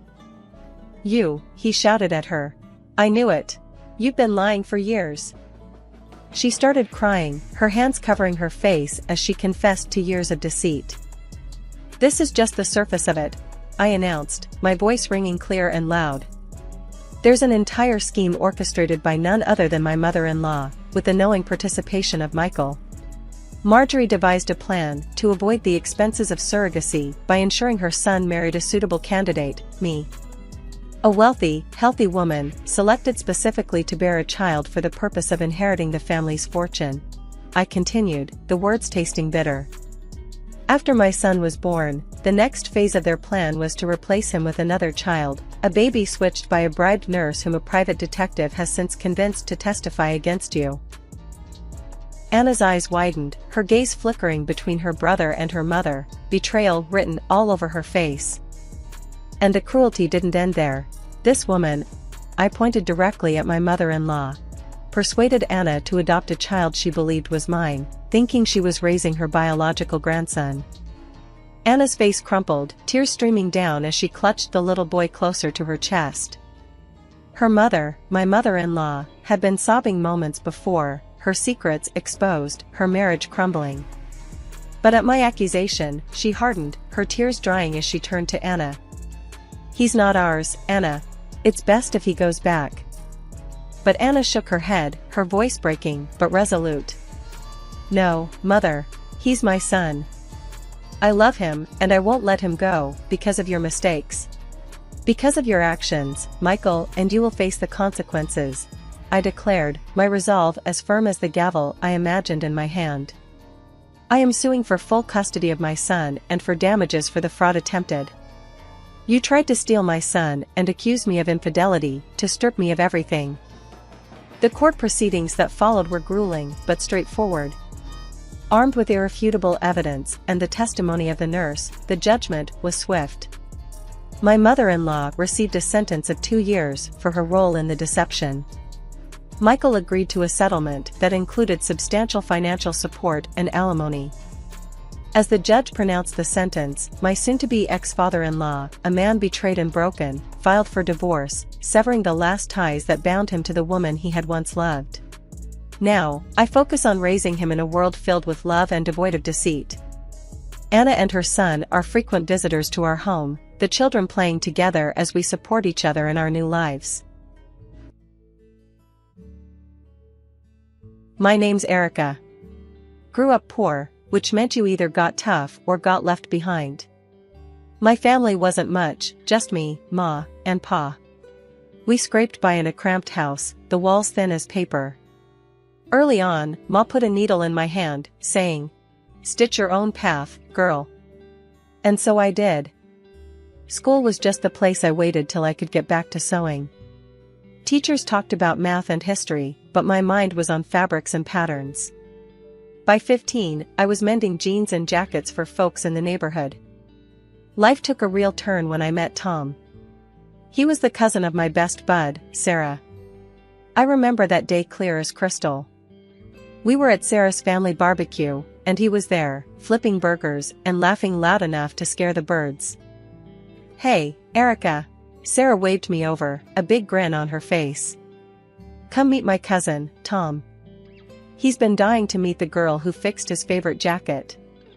Tom wiped his hands on his apron and reached out. That was you? Hell, you saved my life with that fix. I laughed, brushing a loose strand of hair from my face. It was just a few stitches. A few stitches, she says. Tom chuckled, giving me a look like I just pulled a rabbit out of a hat. You're too modest, Erica. We hit it off straight away. He was easygoing, the kind of guy who'd give you the shirt off his back and make a joke while doing it. The more we talked, the more I liked him. He was genuine, a rare thing in this world. Tom was a truck driver, always on the road. Said it was lonely sometimes, watching the world through a windshield with no one to share the view. It's just me and the long haul, but I'd love someone to come back to, he admitted one evening, the sunset making shadows dance on his face. Tom was the kind of man who never said no, especially to his family. He'd often joke about it, saying how his big sister Linda got everything she ever wanted from him. She's got me wrapped around her finger, but don't you worry, Erica. I've got plenty of yes left for you. I'd roll my eyes and jab back, better save the best ones for me, Tom. He'd laugh and pull me close, and in those moments, I knew we were right for each other. He was kind and a pushover for sure, but me? I was the punchy one, and together, we balanced out just right. Love hit fast, and we married just as quickly. It felt right, like stepping into a story that was meant just for us. Life with Tom was never dull, even when the road took him away more often than I liked. He was out there driving his truck, traversing from one city to another, while I kept the home fires burning and the sewing machine humming. You could say I had become quite the thrifty one over the years. Every penny from my sewing gigs went straight into a jar, and before we knew it, there was $20,000 saved up. It wasn't just pocket change, it was our ticket to something bigger. One evening, Tom rolled in, tired but happy to be home. I was stitching up a storm in the corner of our living room turned makeshift studio. The hum of the machine paused as I made my pitch. Tom, what if we stop just making ends meet and start planning to get ahead? I've been saving up. We've got enough to put down on a new truck. Tom, who was halfway through a sandwich, stopped and looked up. You serious, Erica? That's a lot of dough. You've been stashing away that much? Yeah, and it's just sitting there. Imagine if you could run your own gigs, choose your routes. We could pay off the lease with the extra jobs you take. He set his sandwich down, wiping his hands on his jeans, his brain ticking over. Could work. I'm sick of hauling for pennies for the other guy. Running my own show could mean real money. So, we did it. We found a decent truck, not the newest model, but reliable enough to handle the long hauls Tom was planning. The day we went to look at it, Tom was like a kid in a candy store, checking every part, talking shop with the dealer, so I barely kept up. Erica, she's solid, good mileage, engines in top shape. We take care of her, she'll take care of us, he said, his eyes not leaving the truck. I nodded, trusting his judgment. Let's do it then. Let's buy our future. And we did. Papers signed, handshakes exchanged, and the keys were in his hand. Tom got his license sorted out for the new routes we'd scoped out, and soon he was taking orders for intercity trips. Money was tight at first, every cent counted even more than before. But Tom was pulling in enough jobs to keep us on track with the lease payments. Meanwhile, I didn't sit idle. My sewing had turned from a side hustle into a serious business. Enough so, that 3 years down the line, I opened my own small studio. It wasn't much, just a little space I rented out on the main street. The start was rocky, clients trickling in slow. But I kept at it, word of mouth started doing its thing, and my little studio began to see regulars. It was another 2 years of hustle, but finally, things smoothed out. The studio was bringing in a stable income, and we made the last payment on the truck. All that money we used to pour into the lease? Now it was ours to keep. One night, over a quiet dinner, Tom and I decided it was time for the next big step. We've been doing good, Tom. Really good. Maybe it's time we thought about getting a place of our own. A real house, not this cramped apartment. Tom, who'd been quietly listening, nodded. I'd been thinking the same. We've worked hard, Erica. We deserve it. So, we started house hunting, and before long, we found a small townhouse. It was perfect for us, just enough space, a little yard, and a room that I could turn into a proper studio. We moved in, and it felt like a fresh start. Everything we'd worked for was finally coming together. After we settled into our new townhouse, Tom and I decided it was high time we took a break. We packed up and headed out to visit his mom, who lived a few cities over. Since Tom's dad passed, his mom had been living with his sister, Linda, and her 2 kids. Tom's mom was a sweet lady, always had been good to me. But Linda, well, that's another story. She and I never really saw eye to eye. Something about the way I came up, made my own way, she didn't like it, always hinting that I was just lucky. We pulled up to their house, a cozy little place with toys scattered across the front yard. Tom's mom greeted us with hugs and homemade cookies, her warmth a comforting blanket. But Linda, she just nodded, her smile tight, eyes scanning us like we were pages in a book she didn't want to read. Dinner was tense from the get-go. Linda cooked, which I made sure to compliment, but you could cut the tension with a knife. As we sat down, the small talk fluttered around, never landing anywhere substantial until Linda, stirring her drink, turned to me. So, Erica, how's that little sewing business of yours? Making good money? Her tone was casual, but her eyes were sharp, prodding. I paused, fork in midair. It's a studio, Linda, and it's doing well, thanks. And Tom's trucking? I bet that's bringing in plenty, huh? She was leaning in now, her voice a mix of curiosity and something darker. I set my fork down, my appetite waning. Linda, I don't think it's very polite to dig into people's finances at the dinner table. I tried to change the subject, asked about her kids, her life. But Linda was like a dog with a bone, wouldn't let it go. The evening spiraled from there, her questions peppering the air until I couldn't take another bite. I think I'm full, I said abruptly, pushing my chair back. Thanks for dinner. I could feel Tom's eyes on me, the weight of an apology in his gaze. I headed to the living room, the echo of their whispers trailing me. Later, when Tom found me looking out the window, the room was dark, save for the streetlights casting shadows. He came up behind me, his voice low. Sorry about Linda. She's always been a bit much. I turned to face him, his features drawn in the dim light.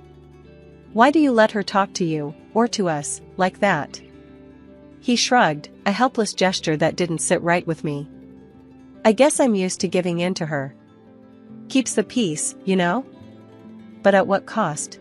I pressed, my voice firm. She walks all over you because she knows she can. And now me? Tom ran a hand through his hair, the lines of his face deepening. I know. It's just complicated. She's been having a hard time since Dad passed, and Mom relies on me to not stir things up. I sighed, stepping closer. I get it, Tom, but it's not right.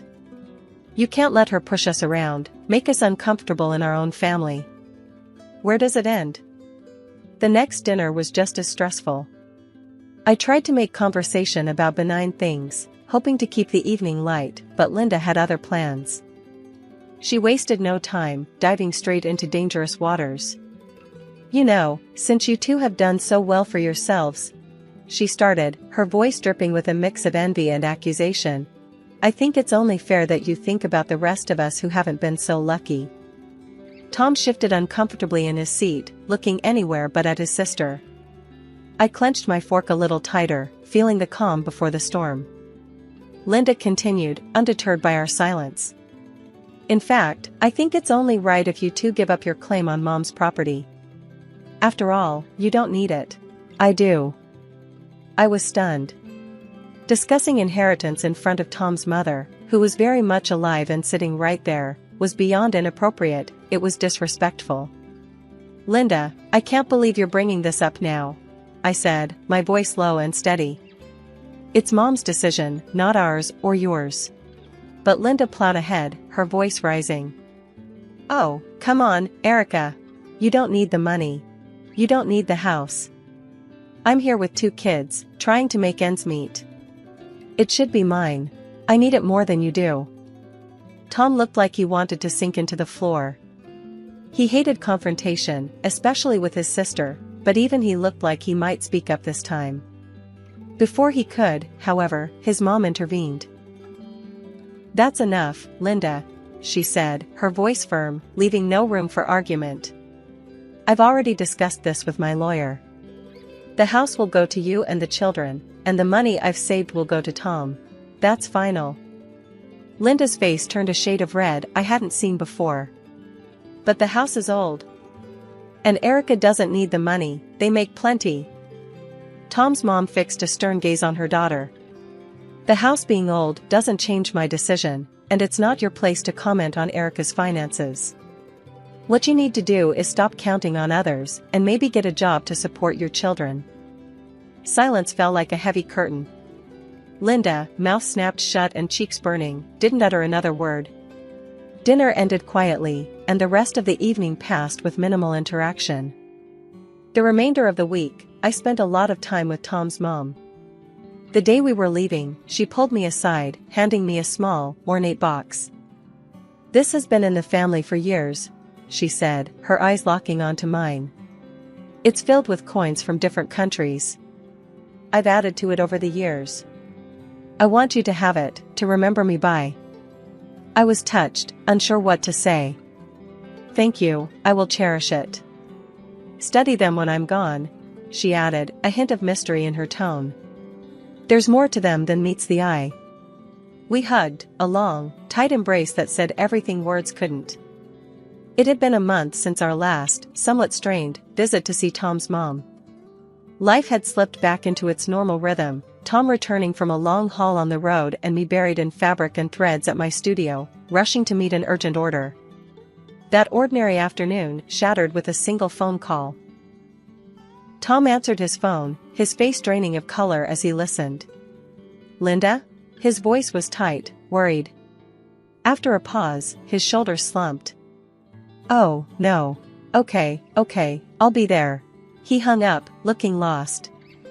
"What happened?" I asked, my heart sinking at his expression. "It's Mom. She passed away," Tom managed, his voice barely a whisper. I felt a chill run down my spine. "I'm so sorry, Tom. When's the funeral?" "Tomorrow," he replied, the word heavy between us. "Tomorrow? That's so soon. Why didn't Linda tell us sooner?" I frowned, concern lacing my tone. Tom shook his head, just as confused and frustrated. Before he could respond, I snatched the phone from the table and dialed Linda back, my pulse racing with a mix of anger and dread. "Linda, why are we only hearing about this now? And why so rushed?" I demanded as soon as she picked up. "Erica, this really isn't your concern. I've been too upset, and we're trying to respect Mom's wishes," Linda snapped, her voice cold. "And what wishes are those?" I pushed, needing to understand her hurried decisions. "Mom said only blood relatives should attend the funeral. That's why we're keeping it small. Just family, not you," Linda explained, a bit too quickly. Tom, overhearing the conversation, gently interjected. "If that's what Mom wanted, then we should respect her wishes. I'll go alone." Linda's response was almost too quick. "Yes, that's best. I'll see you soon, Tom." After hanging up, the silence in our home was stifling. I helped Tom pack, folding his clothes quietly, my mind racing with doubts about Linda's intentions. Despite my misgivings, I booked Tom's train ticket online, each click a reminder of the distance this situation was putting between us. He hugged me, tight and long, then stepped out into the fading light of day. I watched as he drove off, feeling a mix of sorrow for his loss and irritation at Linda's vague explanations and hurried arrangements. The quiet in the house was heavy, The kind that weighs on you, makes every little noise seem louder. I couldn't shake the sinking feeling in my gut. Why hadn't his mom wanted me at the funeral? We had a good thing, a genuine respect for each other. It didn't add up. Dragging my feet back inside, I noticed the small, ornate box on the mantel, one that Tom's mom had entrusted to me during our last, happier visit. I sat down, the box in my lap, my fingers tracing the intricate patterns carved into the wood before I finally opened it. Inside, nestled among various old coins from around the world, was a folded piece of paper, clearly her handwriting visible even before I pulled it out. Unfolding the note, I read her words, each one a mix of warmth and warning. My dear Erica. Thank you for the laughter and strength you've brought into our family. Please, make sure you are with Tom at my funeral. I know Linda well, she will try to sway him to give up his rightful share, playing on his kind nature. I trust you to stand by him, as he may not have the heart to stand up to her alone. I read it twice, then a third time, each word sinking in deeper. Linda had lied.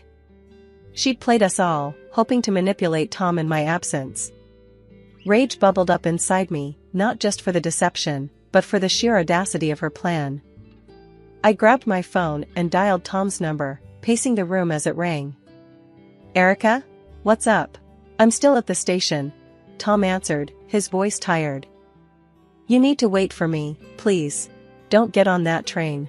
I'm on my way. I didn't wait for his response. I ended the call, grabbed my bag, and headed out the door. My mind was racing as I hailed a taxi to the station. Traffic seemed to conspire against me, every red light a barrier to my urgency, but I made it just in time. Walking into Tom's late mother's house felt like stepping onto a stage where a drama was already in progress. The moment Linda saw both of us, her face twisted in a mix of surprise and anger. She almost sputtered. What are you doing here, Erica? Nobody called you. I met her glare steadily. I came to say goodbye to your mother, I said simply. Linda huffed, turning away to hide the fury in her eyes. The funeral was a modest affair. I stayed at the back during the ceremony, saying my silent goodbyes to a woman who had shown me nothing but kindness.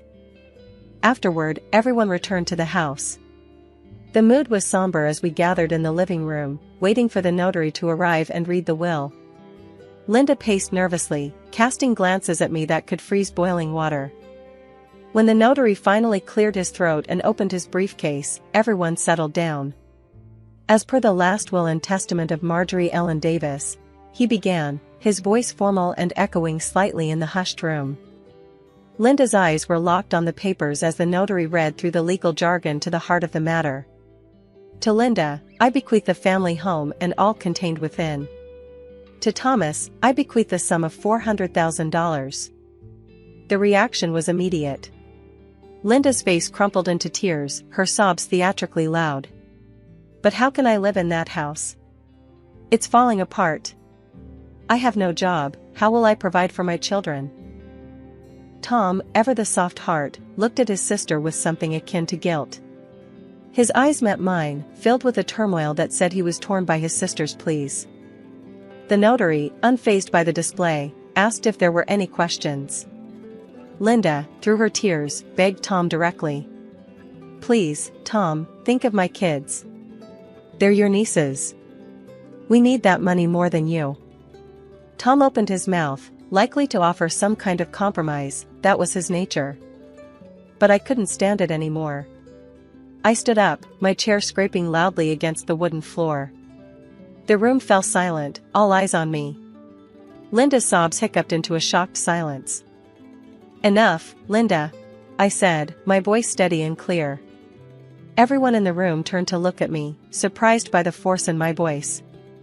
I know what you've been trying to do, and it's going to stop, right now. I pulled out the note, unfolding it with shaking hands, but a firm resolve. I read it aloud for everyone, my voice echoing in the suddenly quiet room. Please make sure you are with Tom at my funeral. I know Linda well, she will try to sway him to give up his rightful share, playing on his kind nature. Linda's face went from sad to furious in a heartbeat. When I finished, she looked around, seemingly gauging if anyone would come to her defense. When no one did, she finally spoke, her voice venomous. "I deserve that money more than he does," she spat, standing up to face us all. "I have kids to care for, a house that's falling apart. Why shouldn't I have it?" It was Tom's turn to stand. "Because it's not what Mom wanted, Linda," he shouted, louder than I'd ever heard him before. "You've always used me, always expected me to just roll over and do what you say, because you're my sister. Well, not anymore." Linda recoiled as if he'd struck her, her face a mask of disbelief. She stared at him, her mouth open, tears stopping as if cut off by a switch. "I'm taking the inheritance Mom left me, and I'm putting it where it can do some good," Tom continued, his voice firm and resolute. The shock on Linda's face gave way to real tears, tears of defeat, not manipulation. She sobbed, covering her face with her hands, her act finally crumbling under the weight of Tom's declaration. We didn't stay much longer after that. Tom took my hand, and we walked out together, leaving Linda to her reality. As we drove home, the car was filled with a tense silence. Finally, Tom spoke, his voice quiet but strong. "I'm sorry for all this, Erica. For letting it go on this long. After securing the inheritance, we made some big moves. We split the $400,000, investing it smartly into both our futures. It felt good, right, even, to put that money to use in ways that would honor the memory of Tom's mom. First off, we bolstered the atelier. I hired a couple of skilled assistants and expanded our workspace. It was amazing to see my dream of a bustling studio come to life, filled with creativity and the steady hum of sewing machines. "Looks like you're building an empire here," Tom joked one afternoon as he watched us lay out fabric for a big order. Tom, on his side, didn't waste any time either. He used his share to buy 2 more trucks, expanding his fleet. "Gotta keep up with you, Erica. Can't have you outdoing me in ambition," he'd said with a wink. Hiring drivers came next, and soon, he had his own small but thriving transport company. It was a proud moment for us both, signing off on those trucks, knowing they were entirely ours, no loans, no debts hanging over us. Speaking of debts, we finally paid off the mortgage on our townhouse. Passing that last check across the bank manager's desk felt like lifting a weight off our shoulders. "All ours now," Tom had murmured as we walked back to the car, his arm snug around my shoulders. Life settled into a comfortable rhythm after that. Our businesses were doing well, which meant we could take a bit more time to enjoy the little things. Long walks in the evening, weekend getaways when we could squeeze them in, and plenty of quiet nights at home, just enjoying each other's company. But it wasn't just business thriving in our lives.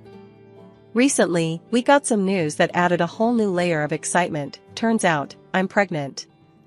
The day I found out, I couldn't wait for Tom to get home. I paced around the kitchen, the positive test clutched in my hand, waiting to drop the bombshell. When he finally walked in, I blurted it out before he could even take his coat off. "Tom, we're going to have a baby." He froze, then broke into the biggest grin I've ever seen. "Really? We're going to be parents?" His voice was a mix of disbelief and joy. "Yeah, we are," I said, laughing as he swept me up into his arms, spinning me around in pure happiness. As for Linda, well, we haven't had much contact with her. Last we heard, she'd had to find a job to support herself and the kids. It's tough, but maybe it's for the best. Learning to stand on her own might do her some good, I figure. It's funny how life works out. There were times when I thought we'd never see the end of the turmoil. Now, here we are, our lives full and expanding like my belly, new beginnings that feel just right. We've got plans, big ones, for our family and our businesses. And whatever comes, I know we'll handle it, together. Because that's what we do best.